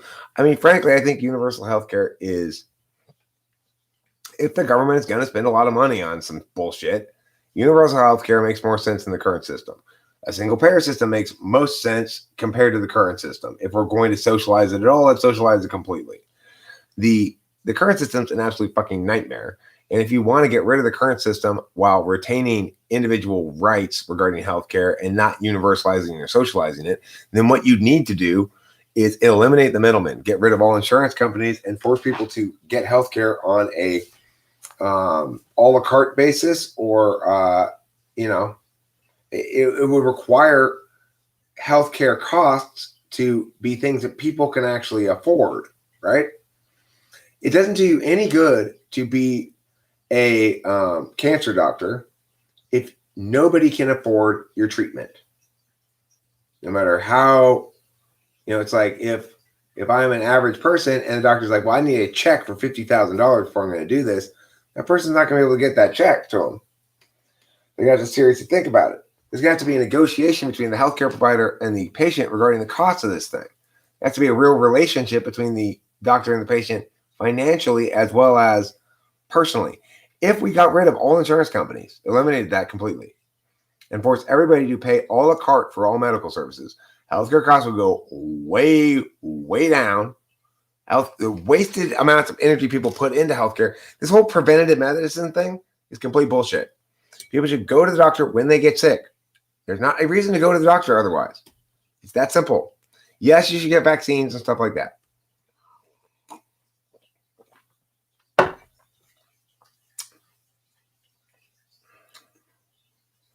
So, I mean, that would be the best thing we could do is get rid of all support, all insurance companies, all government support, entirely everything from healthcare, and let the free market handle itself. You will have plenty of doctors who provide free care for people who are too poor to get it. Even, you have low cost. You'll have various solutions for people who need low cost healthcare, but people still have to pay something. And, that's a reality in life. You have to generate enough utility to other people that when you need to make other people useful to you, you can afford them. Now, that doesn't mean that I am totally opposed to a single payer healthcare system, because I think that that's the best alternative that we're going to get, probably. We're not going to get what I said. Nobody's going to vote for that. So, given the fact that that's not really feasible, in my opinion, we should possibly go for a single payer of some sort.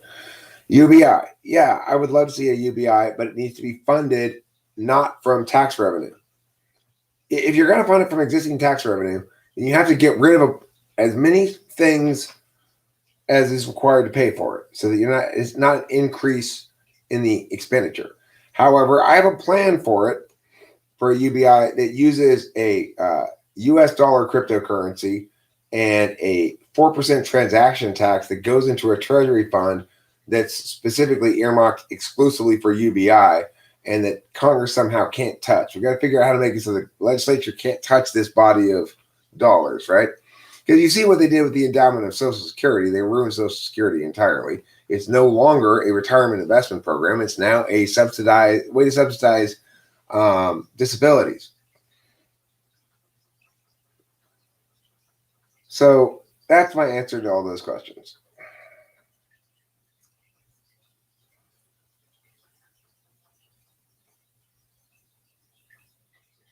Know what I'm saying, dogs? Know what I'm saying? Oh, yeah. UBI via cryptocurrency treasury earmarked tax thing. Oh, yeah. Now, look, I mean, the thing about this is I don't have in place right now exactly how the architecture of this cryptocurrency plan would work. I need to get some smart INTJs, ENTJs, maybe some, INTPs, ISTPs in the mix to figure out that. I don't know about how to do that kind of blockchain shit. And so I can't explain to you exactly how the architecture would work, but I'm convinced that if I were president, I'd be able to find smart people who could help me figure out how to make it work. I think it's feasible. It's not outrageously out of the realm of what's already going down with cryptocurrencies. So I think it's a good idea. And now the thing about it also is it funds at whatever rate it funds. So depending on, now granted, and the cryptocurrency itself has to be planned out for a very long mining period, like 100 years, and make it very, I'd almost like to see the country have dedicate a computer in everyone's name to mining it for them, so they are automatically being mined. Because it's I hate the idea that only industrious people will get the advantages of being able to mine it for the first 100 years. After that, they have to figure out what after that. I don't know. I'm only going to solve the next 100 years.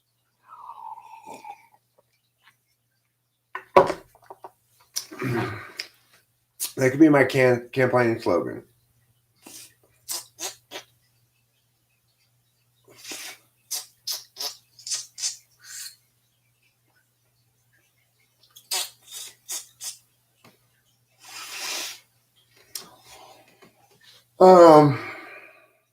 What was I saying?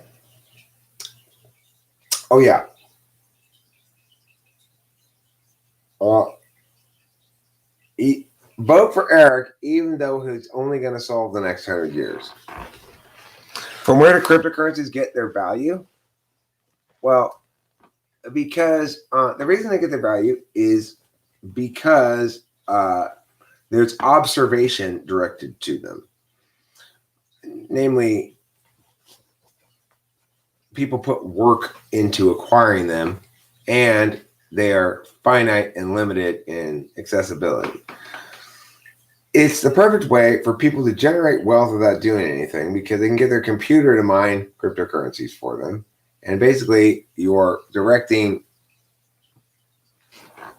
a clone of your will to do work for you while you're doing nothing. And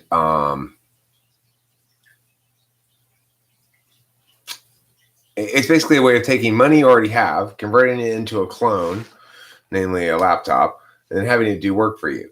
Now, is the value of it, quote unquote, arbitrary? Well, the value of all currency of any sort, including gold and silver, is arbitrary.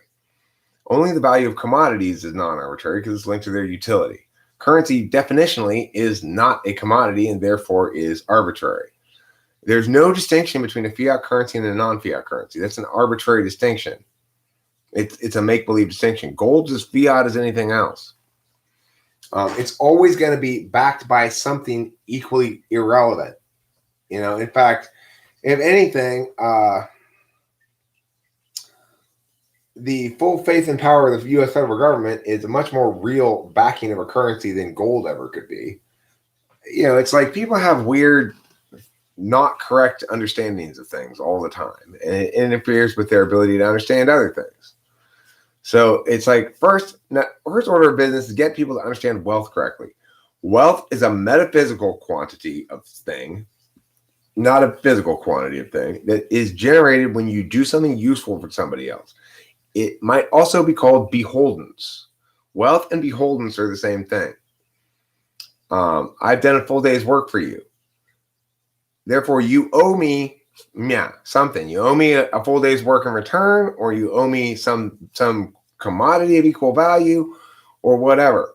That's where wealth is created. Wealth is created when you do useful things for something and generate beholdens.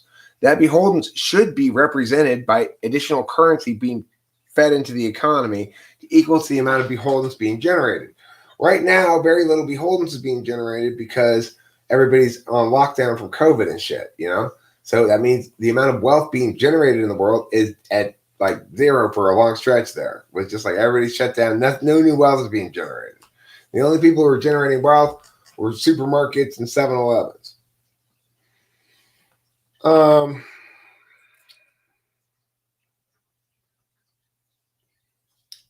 I want to now start a break.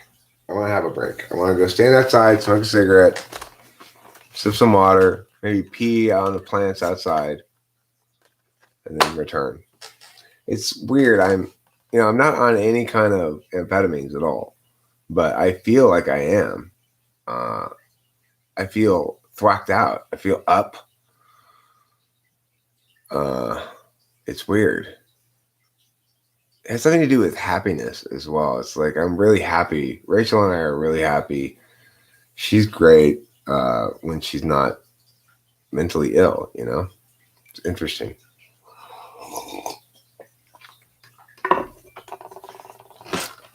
I love her a lot.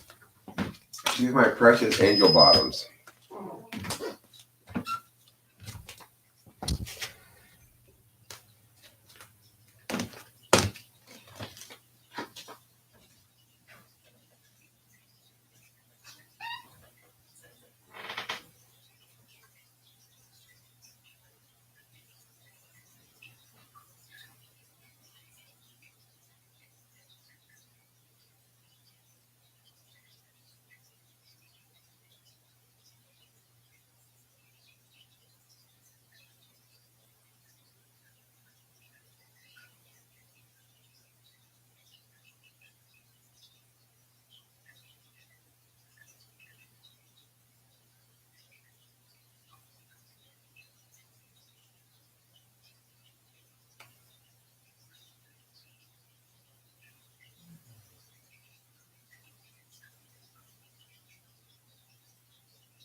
Here's the thing. I was just thinking out there on the porch. Um,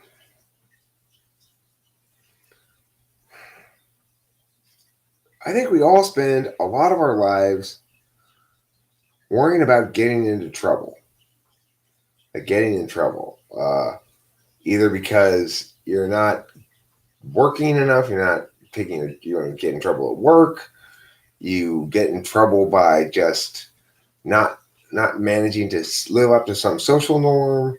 You get in trouble for all kinds of things. Maybe you're around people who are looking to bust your chops for shit, makes you skittish. Um, Rachel and I right now are both learning what it's like to live not in fear of getting in trouble, and um, it's hugely unfamiliar.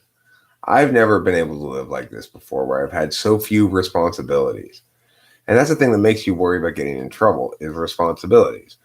If you fail to meet a responsibility, then you get in trouble of some kind, um, usually with someone. And so you're walking around with this dread or fear or whatever about you because you've got this shit you got to take care of, and it's difficult to do because you can't really motivate yourself very well to do things that you should do, even though you might be able to motivate yourself to do things that you shouldn't do just fine, and yada yada yada, right?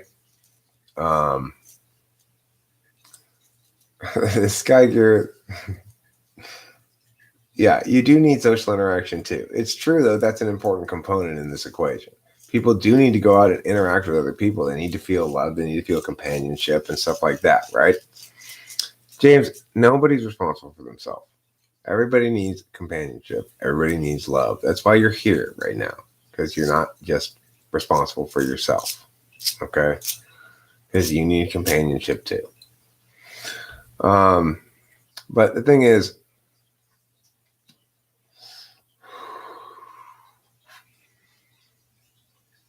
uh,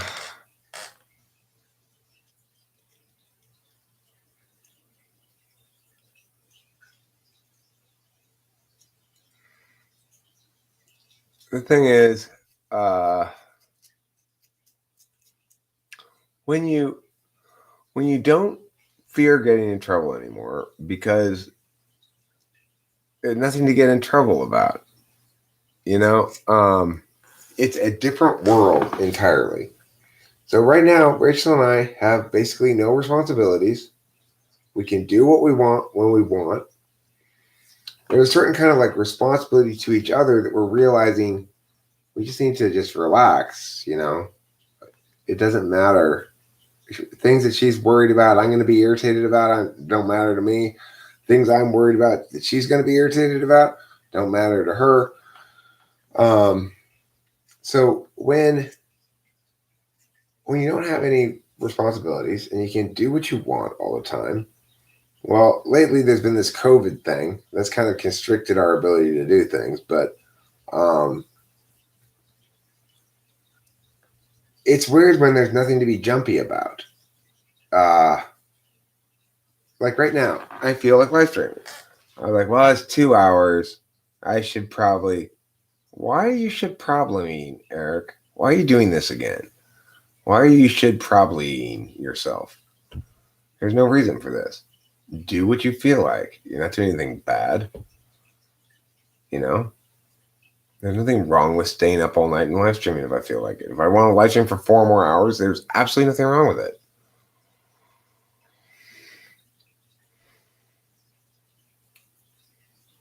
So I'm not suggesting to everybody that you should live life like this. Keep in mind that I spent a lot of years working 60-hour weeks and supporting a family and being the father and husband type person and stuff like that. But it's not my nature. My nature is to be the eternal man-child. And that's what I plan to be for the rest of my life. Even when president, I still am going to be an eternal man-child. I can't help it. It's who I am. And I'm done being somebody I'm not. I'm just open and honest about who I am in all regards. There's no point in I got nothing to hide. I got nothing to hide, nothing to be ashamed about. And I just am who I am, you know? I'm done being afraid of getting in trouble. I'm not, that's the whole point of not doing anything wrong. Being a moralist, walking the narrow path, is that it makes you not subject to legitimate critique, you know? So I can relax. I can have faith in myself and not be constantly worried about myself fucking up, you know? That's the lesson that's hard to learn, is the lesson that I can have faith in myself. I don't need to be constantly worried about fucking up. You get really used to that. Constantly checking to see if you're SI user. And I'm not sure if NI users do this, but constantly checking to see what shit you're supposed to be taking care of and yada, yada, yada, yada, you know? As a 7, it's always a fear area for me because it's just like,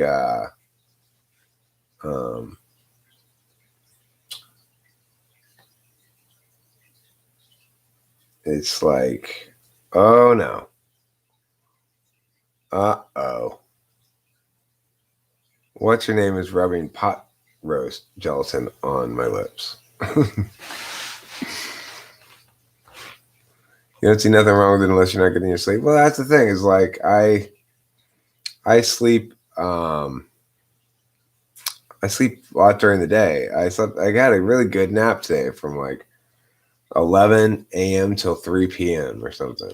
So it's no wonder that I'm not sleepy. And I'll probably go to sleep this morning, maybe 4 a.m. or something. It's hard to say.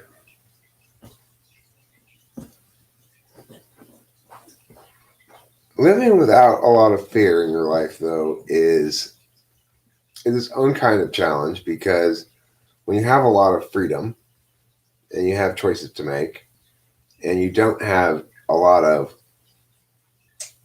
constraints or external forces driving you in one direction or another, if you're an ENTP anyway, you can tend towards aimless wandering.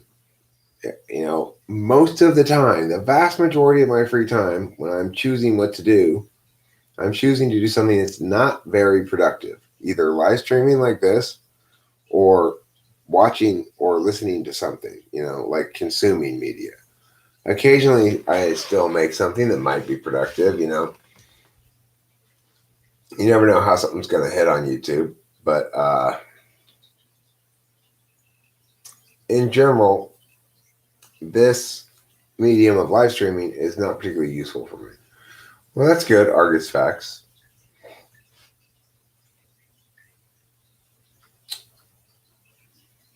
I mean, I think being FI polar as I am means I'm not very dynamically in tune with myself. But I think I've got the algorithm so well developed to this point that I am statically very well in tune with myself. But laziness is part of what I'm accepting in myself and trying to both accept and, you know, also not be a slave to, you know? It's challenging without being fear driven.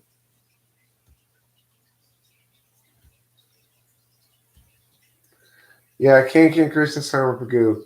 If you're anything like Rachel, it's a nonstop party of bumping into objects, dropping objects, spilling things on yourself, you know, struggling with things, simple things like latches and stuff. Just a nonstop TE polar party. TE polar SE4.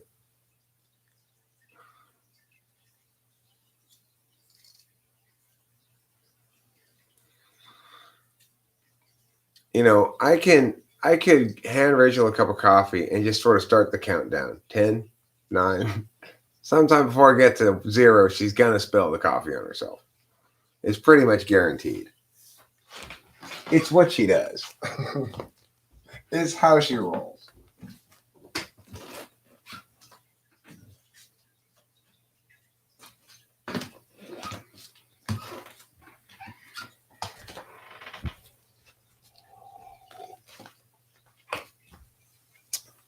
Yeah, it's called being an intuitard. She's an NI-DOM, that's why. The higher up the intuitive is in your system, the more head in the clouds you are, the less aware you are of spatial objects and stuff. But it's worse with NI than it is with NE.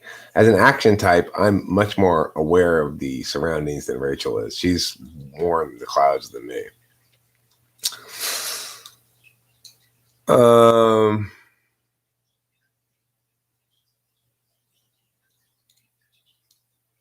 that's just part and parcel of being intuitive, is you have low spatial awareness. And, I'll often find myself saying, God, I hate space objects, because it's like I drop something or bump into something or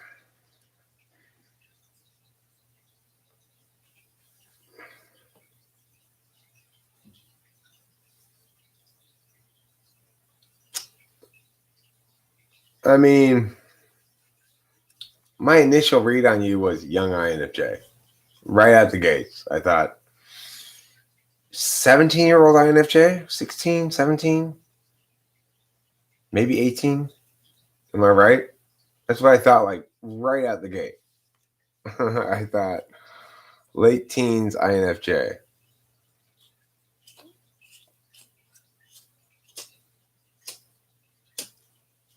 With a chip on your boulder. Am I wrong, Argus? James, I don't know. I don't have a clear read on you. That was my initial gut on Argus.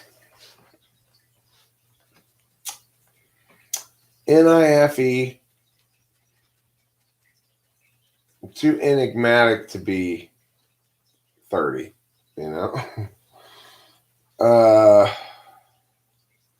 Any advice? Yeah.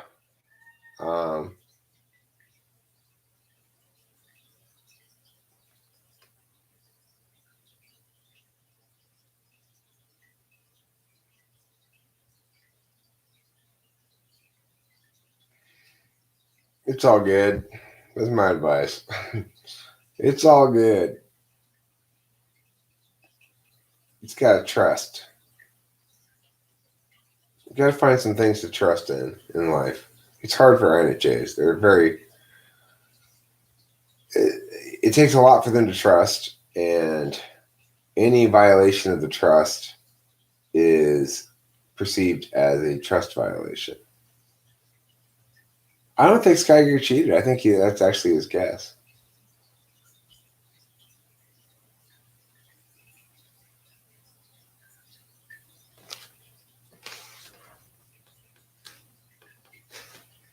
Did you write that? I didn't read you write that. Did you write that? I didn't know you were 20 and an NI-DOM.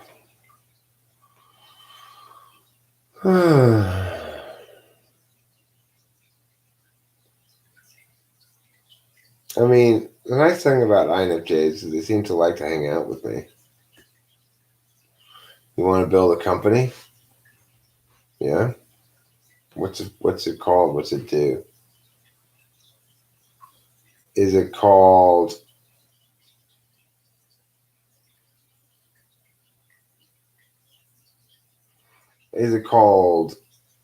You and What Army? What's it called? Is it called Bag Full of Poop? A business that sells bags of poop? I mean, I don't mind talking to the Argus Facts. If you want to have a conversation in private at some point, I could do that. I think I've had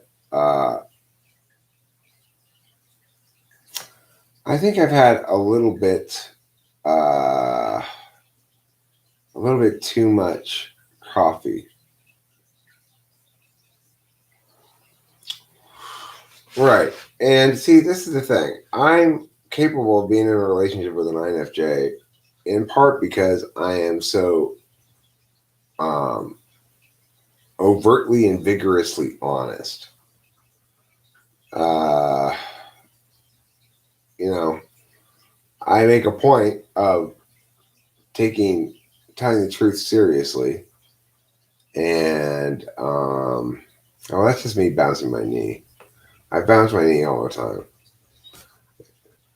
Anyway,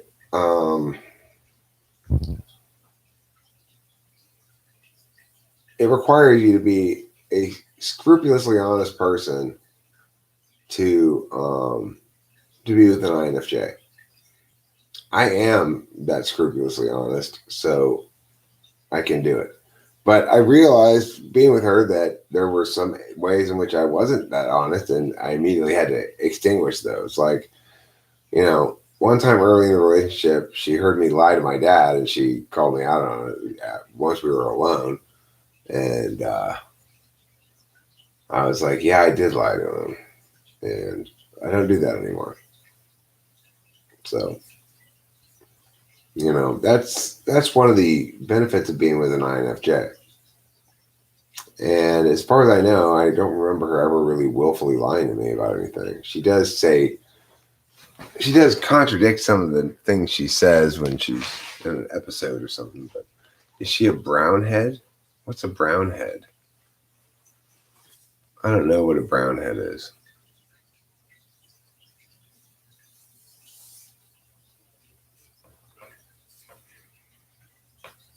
Fingers are like tentacles, but for people.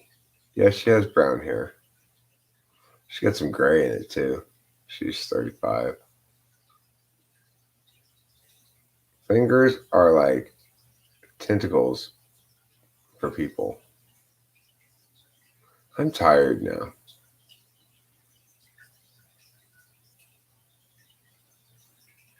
Oh, I see what you're saying. I think I'm going to tell another bedtime story. And then I'll probably fall asleep here. I'm going to turn off the lights. I'm going to lie down. I'm going to tell a bedtime story.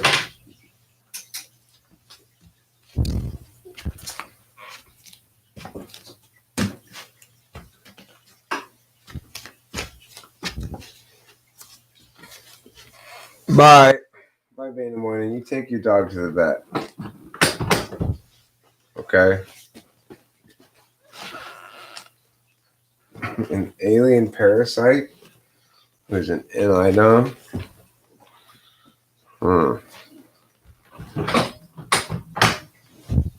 Okay. I'll try.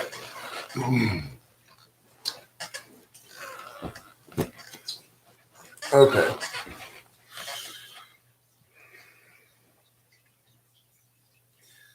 The year is 2050.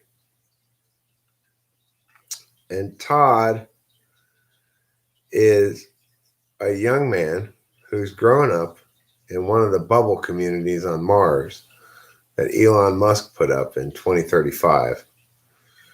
And now he started life on Earth. He went there when he was like 5 years old. Now he's 20 years old and he's returned to Earth for the first time.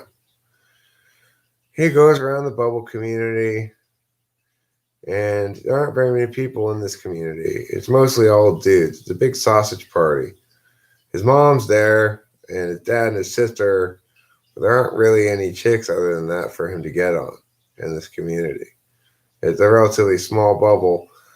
And since Elon Musk's company went bankrupt in 2045, the railways that normally would connect the different bubble communities have been non-operational. And so each of the bubble communities has had to fend for themselves. Todd's mom and dad have decided to stay there and make their homestead work in bubble community 742. They're going to tough it out, and the sister decided to stay as well. They've sent Todd. They say, Todd, listen, says Dad.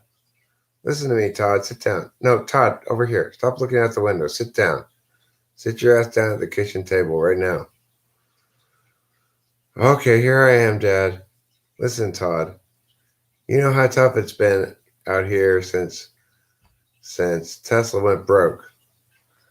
But we're going to make it work. We don't need Earth's help.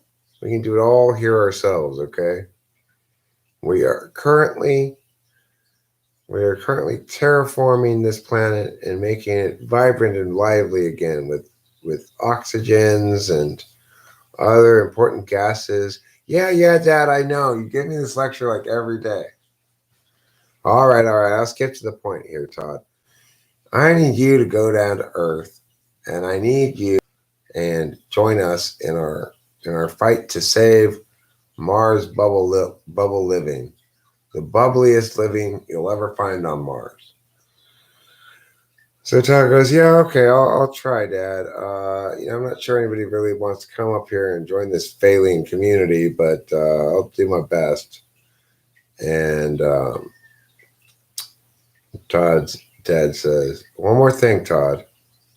Now listen, I know as a young man you may have some urges. I want you to stay away from anything with boobs, okay? You just stay away from those young ladies down there on Earth. They're a bunch of harlots. I've raised you as a good Christian boy. And Todd goes, yeah, Dad, fine. I won't touch any ladies. That's fine. I got you. I know. I've seen ladies. I've seen you, Mom. I've seen my sister. They're not that exciting. I get it. There's no big deal. It's just Mom and sister and you and whatever. Ladies are just other kind of relatives, I guess. And Dad says, you just keep thinking that, Todd, all right? Now listen up. The spaceship that's going to take you back down to Earth is leaving tomorrow morning. So pack your stuff. And we're going to have to get in the cross country buggy to get you down to the rocket station. I've got it full of air. I've been pumping air into it all night long from our oxygen generating underground plant museum. And I believe you mean Arboretum, Dad. Oh, yeah, that's right, Arboretum. Non plant museum. I forgot what it was called. Okay, well, that's fine, Dad. So, you know what you're saying about the rocket station? Yeah, we're going to take you down there tomorrow morning in the buggy, okay? So, get a good night's sleep and let's go. That night, for some reason, Todd dreamed of heaving bosoms and fleshy bottoms and other parts of women. And he felt a strange throbbing in his loins that was unfamiliar to him, though he was 20 years old already. That's how sheltered he'd been. Like, what is wrong with my penis? He said to himself. Oh, well, hopefully it'll go back to normal. And in the morning, it did. It had gone back to normal. And he got up and he went to the rocket station. And he got on the rocket. And, there was almost nobody else on the rocket, just an old lady and a guy with two dogs. And that was it. Because most of the people had already left Mars to go back to Earth. Once Tesla went bankrupt, they left. But the thing is, there was still a meal served on the ship, and they had a choice of chicken, fish, steak, or an unknown alien meat that the rocket ship company had found orbiting Jupiter, and probably unwisely, Todd decided to go. You know what? This is an adventure. I'm having an adventure. So I'm going to pick the unknown alien meat that you found orbiting Jupiter. And the stewardess says, good choice, sir. And she brings it back, and it smells delicious. It smelled like, a delicious steak mixed with chicken, mixed with pork. And the students were like, see why we're offering this? As soon as we cooked it and tried to eat it, we were like, wow, this is really good. And he's like, yeah, it looks delicious. He ate the whole thing. That was really good. And then shortly thereafter, he fell asleep because it was kind of a long rocket ship ride back to Earth. I'm not sure how long it took, but it took more than 6 hours. It took at least 12 hours, maybe even longer than that. Anyway, when he woke up, a voice in his head said, "You need to poke." And he's like, "Who said that? What's going on?" And the voice said, "It's me, Zargaroth. Zargaroth, the alien in Idom. And I'm here to deliver you with the truth. I'm an INFJ. I'm an alien. My name's Zargoth. And I am here to help guide you with the truth." And Todd says, "The truth? I've always had a bit of a problem with the truth. I can't seem to figure out what words mean or if words mean anything." And Zargoth said, "That's because you're an ESFP, Todd. But I'm going to help you become the best ESFP imaginable because I'm here to provide you that introverted intuition that you so desperately need to become more of a regular human being." And Todd said, "Hey, that's kind of insulting to ESFPs." And Zargoth said, "I'm sorry, you're right. I shouldn't have said that. Anyhow, let's go get you laid." Just then, the spaceship docked at the spaceport in Los Angeles. Because, like a lot of my stories, this one, they end up going to Los Angeles. I'm familiar with Los Angeles, so it's a good setting for my stories. Anyhow, they get out of the spaceship at LAX, and Todd's like, "Oh, geez, let's see." He looks on his phone. He says, "Okay, I've got a room uh, at the Courtyard by Marriott, Monrovia, Pasadena location. I'm going to have to rent a car." And the voice in Zargoff says, "You can't rent a car. You're only 20 years old. You have to be at least 25 to rent a car." And Todd's like, "Really?" And Zargoff's like, "Yes, the truth shall set you free." And Todd goes, "Okay, well, maybe I can take an Uber." And Zargoff says, "Good idea." So Todd gets in the Uber and he goes to the Courtyard by Marriott. Now, the Uber driver is an old Indian fellow. And when he got off of the airport, he was so busy talking to Zargoff in his head, he didn't even look around him until he got into the Uber. Then, once he got into the Uber, he was driving. So, all this whole time, he still hasn't seen any chicks. Just the old lady on the plane, this rocket plane. And that's it. And the stewardess, who was also a really old lady. Um, Not that there's anything wrong with old ladies, but they weren't very alluring to Todd. However, when Todd arrives in the Uber at the Courtyard by Marriott in Monrovia, Pasadena, keep in mind this is the future, so it's future Courtyard by Marriott. Like they've got the plants out front in the pots are levitating in the air because they're on magnetic plant pot levitators. Um, and the all the lights in the place will change color according to your preset preference if you enter it in the app on your phone. So as you're walking through the hotel, it recognizes who you are and it alters the lighting and color of the lights to your preference. That's how advanced and futuristic the hotel is. Okay, so anyway, he gets out of the Uber and he pays 27 Martian credits, which is the equivalent of about $20 US, because the prices of Ubers have gone down because they no longer have human drivers, they're driverless cars.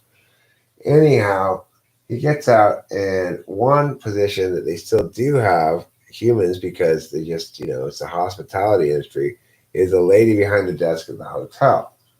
And this lady's name is Lula. He walks up to the desk and he's looking at his phone, and then he looks up and he sees right before him this vision of glorious beauty. This round faced, brown haired, freckled girl with big brown eyes and heaving boobs and big ass. And and she's pigeon-toed. She stands kind of pigeon-toed with her toes together and her heels out apart. And she goes, "Hi, I'm Lula. Welcome to the courtyard by Marriott." And Todd goes, "Ah, da, da, da, da, da, da, da, da, da, da." And she goes, "What?" And he goes, "Ah, da, da, da, da, da." And Zorgoff goes, "Shut up, you idiot." And he stops talking. Todd does. "Listen, this is your chance. This is the chick that you're going to bone, but you got to play it cool. Try it like this. Go, 'Hey, Lula.'" Just call her by name. It's on her name tag. Go ahead, do it. "Hey, Lula. My name is Todd." Just like that, okay? And so Todd goes, "Okay, Zorgoth." He thinks to himself, because they can talk just by thinking, you know. "Okay, Zorgoth." And he goes, "Hi, Lula. My name is Todd." And Zorgoth goes, "No, that's too long. You said it for too long, Todd." And Lula looks adorably confused, and she goes, Your name's Todd?" And he goes, "Yes, I'm Todd Tottlebottoms. I'm a distant relative of the Tottlebottoms from the earlier story. No, I'm sorry, Tottlebonkers. That's my name. Todd Tottlebonkers. Yeah, I'm a great grandson of Harold Tottle Bonkers from the earlier story." Okay. And she said, "Oh, I heard that story. That's a great story."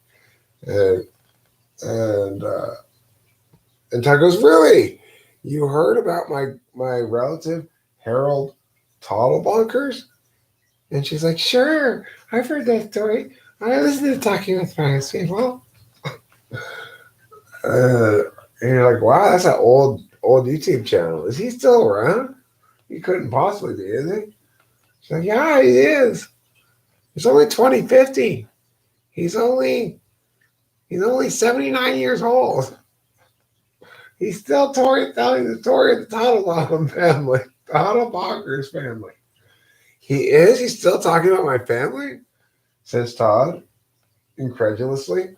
"Yeah, he totally is," says Lula. And then Zargoth says, "Idiot, you're getting off topic. You're here to check into the hotel." And Todd goes, "Oh, yes, hi, Lula. I'm here to check into the hotel." And she goes, "Cool. What's your name?" "Oh, that's right. You told me your first name already. It's Todd." And then he goes, Actually, it's just Todd. I don't know why I said it like that. I'm sorry." And he looks kind of like embarrassed. And she goes, "That's okay. You don't have to be embarrassed. You're sweet." And she pats him on the shoulder. And he goes, "Oh, that was weird. It felt kind of tingly and good." And Zorgoth, he's like, "Idiot, just play it cool. You're in now. That means you're in. You're going to poke for sure. She just told you were so sweet and patted your shoulder. That means you're in." He's like, "In what?" He's like, "Just you wait and see." And he goes, "Okay, well, what room do I have?" "Well, what's your last name, Todd?" He says, "I told you already. It's Tottlebonkers." And she goes, "Oh, yeah, that's right. How silly of me. I forgot so quickly." Todd said, "That's all right. I don't think it was you who forgot so much as it was Eric." And Lula laughs at that because she's like, "Yeah, Eric's kind of duncy like that sometimes." Anyway, your room is 207. It's on the second floor. It's one bedroom. I mean, it's got one bed in it. It's a king size bed, and it's very comfortable. I hear. I've never been in there before, but I hear that bed's really comfortable. And Zorgoth is like, "Oh, you are in. You need to ask her right now what time she gets up." And so Todd's like, Lula's like, "Yes." And she bats her eyes at him. He's like, yes. And she bats her eyes at him harder. And he's like, what time do you get off work? And she's like, I get off in 45 minutes. And she wiggles her boobs back and forth in his face. And he's like, can I take you to dinner when you get off of work and make you eat some food? And Zorga says, no! Don't tell her you're going to make her eat food. Tell her you're going to buy her some food to eat. Buy you some food to eat, he said. She's like, sure. We can eat at the hotel restaurant. It's called Pleasures. And he's like, Pleasures? Yeah. And he's like, that's kind of a dorky name. And Zorga's like, don't say that. And Lula just giggles. You're funny. And she pats him on the shoulder. And Zorga's like, yeah, dog, you are in, dog. Okay, I'll see you in 45 minutes, says Todd. He goes to his room, takes a shower, and he's about to rub one out. And Zorga's like, no, bro, no, don't rub one out. You've never done this before in your life. Masturbated, that is, because you've never thought about girls until just the other night. Don't start fapping now. You're about to poke. And Todd's like, okay, all right, fine, I won't. And he gets out of the shower, he dries himself, and he uses the hair dryer to blow his hair, which he'd never done before. And he's like, wow, I really like having a hair dryer. I wish we had one of these at home. And he's like, well, you can buy one in the store. Right now, your mind should be on other things, young man. Now, listen, are you aware of what happens when you ejaculate inside of a woman? And he's like, I don't even know what it means to ejaculate. And he's like, okay, well, listen. When you put your penis in her vag and move it back and forth a bunch of times, eventually you're going to feel this urgent sensation. You got to pull out and spooge on her face. Otherwise, you're going to get her pregnant. He's like, pull out and spooge on her face. Okay, I got you. Now, look, your 45 minutes are up. You better get down there and get that chick get some food and drink into that chick. So he goes down, and Lou's waiting there for him and looking adorable in her pigeon-toed self and her short skirt and her low-cut blouse with the big heaving boobs and her adorable big brown eyes and her freckles and her brown hair. And she's got her hands clasped before her. And she says, hi, Todd. And Todd goes, well, hello, Lula. Let's go have some dinner. And they go to the restaurant called Pleasures. And they order some steaks. And while they're ordering some steaks, what's his name? The main character, Todd Toddlebonkers. Todd Toddlebonkers starts thinking to himself and to Zargoth. He's like, hey, Zargoth, where did you come from anyway? You weren't here before yesterday. I just woke up from my nap and all of a sudden you were inside of me. Where did you come from? He's like, haven't you figured it out yet? I was a parasite inside that slab of alien meat you just eat on the plane. Duh. And he's like, oh, yeah, I guess I do have weak NI. And he said, but stop talking to me. You should be making conversation with her. He's like, oh, right. So, Lula. She's like, yeah. Do you like working at the hotel? It's okay, I guess. Actually, I just started last week. But, it's been a lot better since I saw you today. And Zorgoth's like, quick, go to the go-to I told you about earlier. Remember what I told you? And Todd's like, okay, all right, here we go. And he looks at her and he starts going a little bit sideways and goes, hey, girl. And she goes, hey. And he goes, you my world, girl. And she goes, am I really? Oh, my gosh, you are so sweet. And this time she does a double shoulder grab. Left hand on the left shoulder, right hand on the right shoulder. Gives it a good squeeze and smiles at him and bats her eyes and goes, oh. And he goes, wow, this is really working. And then he pulls out the game winner. He goes, I got one more thing for you, girl. She goes, yeah, what is it? Ooh, la. And she's like, all right, that's it. Take me up to that room right now. I need some dick. And he's like, and Zargot's like, see, I told you, dog, that's how you do it. And he's like, check, please. And he pays the bill. He goes up there and he's like, I don't have any idea what I'm doing, by the way. I've never done this before. My dad told me I couldn't do this when I was on this trip. And she's like, your dad was wrong. I'm going to make you a man, little boy. And she rips off his clothes and just gets on her knees and just starts swallowing every bit of that boy all the way down. And he's just like, oh my God, I'm in heaven. Oh, sweet Lord Jesus, this is the greatest thing that's ever happened to me. She puts her on the bed, puts her on her belly, and says, lift that ass up, girl. And just starts pounding, boom, boom, boom, boom, boom. And finally, he's like, oh, I feel that feeling building. And Zargot's like, you got to pull out and come on her face. You're going to make her pregnant. And he flips her over and pulls her out and it spews all over her face. And she's like, oh, yeah, that's so great. I love it so much. Ew, ew, yeah. The end.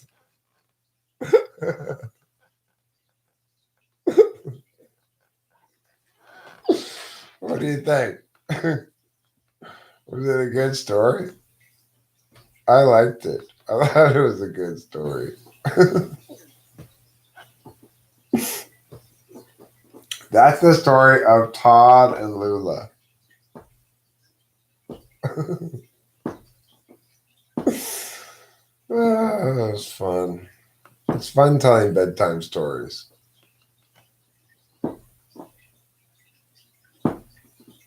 This is a Christian channel, actually. I'm a Christian. I don't actually think people should do that stuff. I'm a moralist when it comes to sex. I believe that you should be in a monogamous relationship. This is what I actually think. That's how I live. I don't want to go poke a bunch of chicks. But that's what stories are for, right? Stories are for people who don't have to be moral. Because they're just storybook characters. You can have fun with them.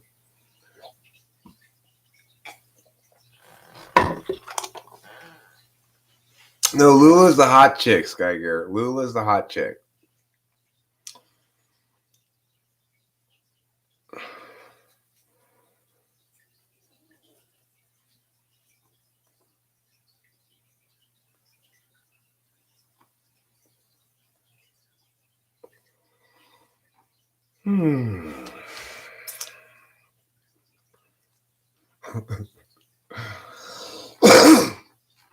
Well, you have to remember he's very inexperienced, SC Dom. So it does make sense in that regard, okay?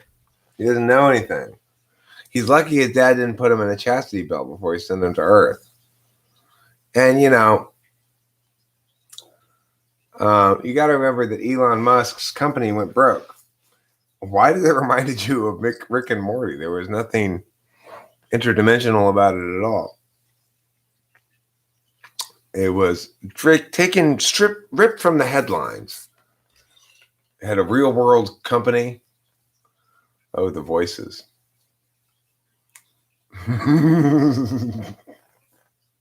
Oh, yeah, well, the story ended. The story ended before the recruiting people part. Presumably, I think what happens is the next time he has sex again with her later that night and he doesn't pull out and he gets her pregnant and he has to take her back to Mars. His parents are really upset at first. But then they end up liking her a lot. And she's such a dumb girl anyway that, she just goes along with whatever. And, she's sweet, but dumb. Lula is.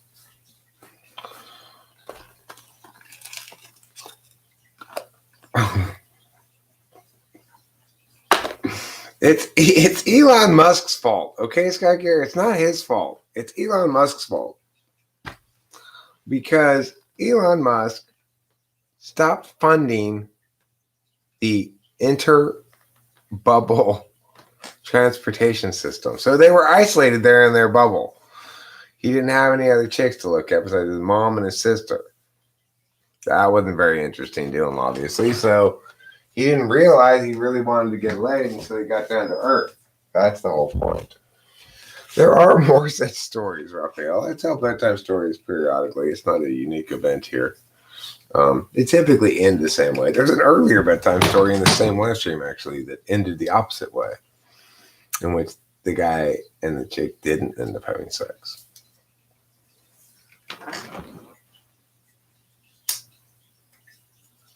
But almost all my stories do end up with sex and happening to them.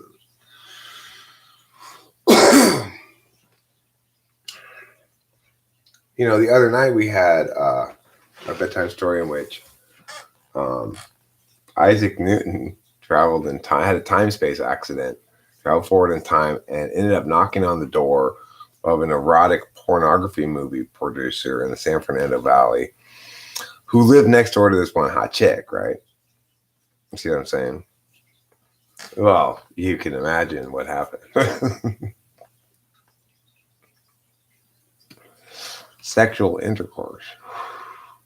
That's what happened. Yeah. It's true. It's pretty body bedtime story. The Newton one was so long and so weird. Was this one shorter than the Newton one? I'm not sure. Thanks, Rafael Alvarez. That's €5 too, right? That's a euro, I believe. That's a whole nother level of currency right there. It's a euro. Thanks a lot. You told someone they were in heat today? Was it a cat? Was it a lady?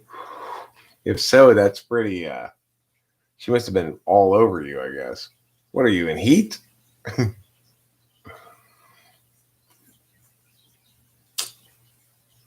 I should collect, excerpt and collect all my bedtime stories and publish them separately from the live streams. Bedtime stories are always told during live streams, so, you know, it would be nice to excerpt them. Put them up there. It's so weird. I still don't feel like I can sleep, even though it's 3 a.m. I got 3 more hours of curfew so I can leave the house. I got in trouble with the government for being a citizen of Los Angeles County.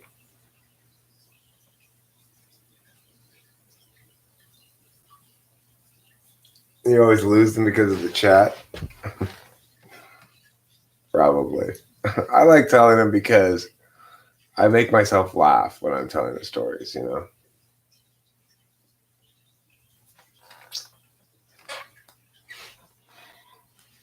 Seriousness right now. Okay, we're being serious. Here we go. What are we being serious about?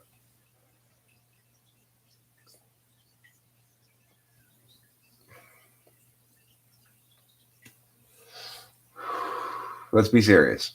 Everybody, Sky Gear, Raphael, Argus, everybody, please be serious. Need some coders? Do I know any? No. I need coders too. So if I did know some, you're second in line. I'm a pig in heat. I could be a pig. It could be in heat. I don't know if I'm both. But I tell you what I got. The kind of thing that would make anybody feel deeply sensual. I have a very, very special kitty friend.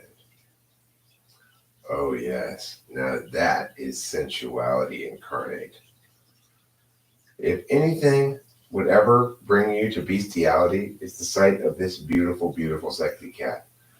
Oh, my precious wonder. So good and just and true. Do you see how good and just and true my cat is? You recognize this kitty pageant winner from the kitty pageants you've attended? She wins all the kitty pageants.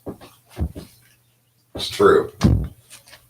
I do confirm that she wins all the kitty pageants.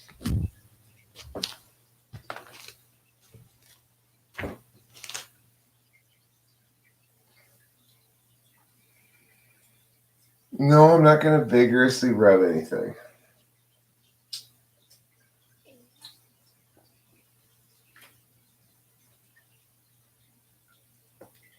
That's Rachel's job.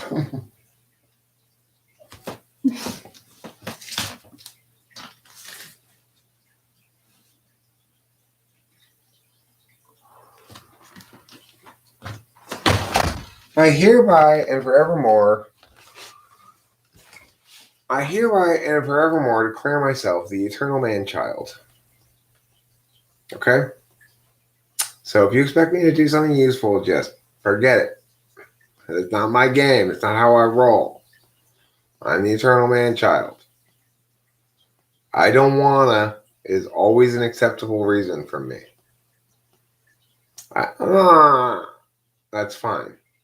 What do you think of INFJ, ENTJ relationship? Is terrible for the INFJ.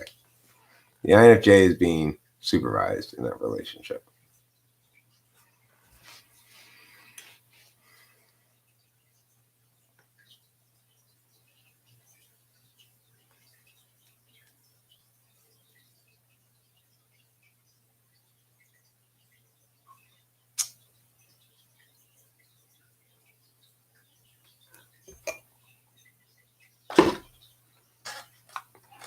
Okay. Here's what I've decided to do.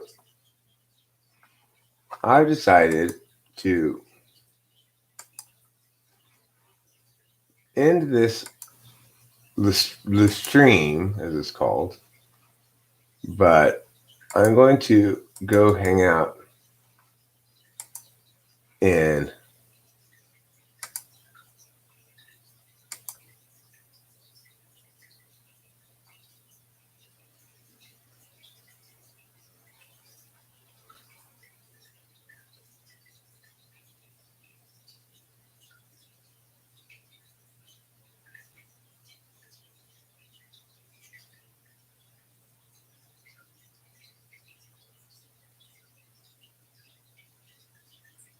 Is there nobody in here? I should be able to get in regardless. Maybe I have to accept that membership. Let me see. I'm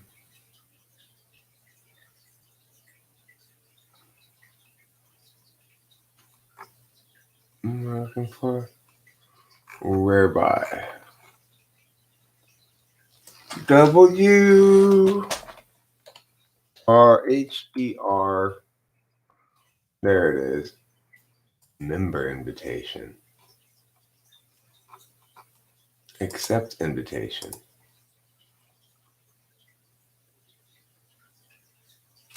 My invitation is expired. God damn it. Why did my invitation expire? I don't like that. Alright, fine. Go to this room instead.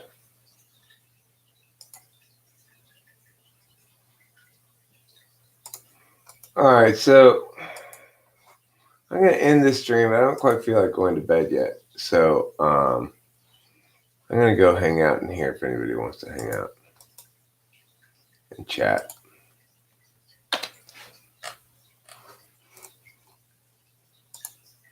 Goodbye. Thanks for being here. Don't forget to eat plenty of cheese.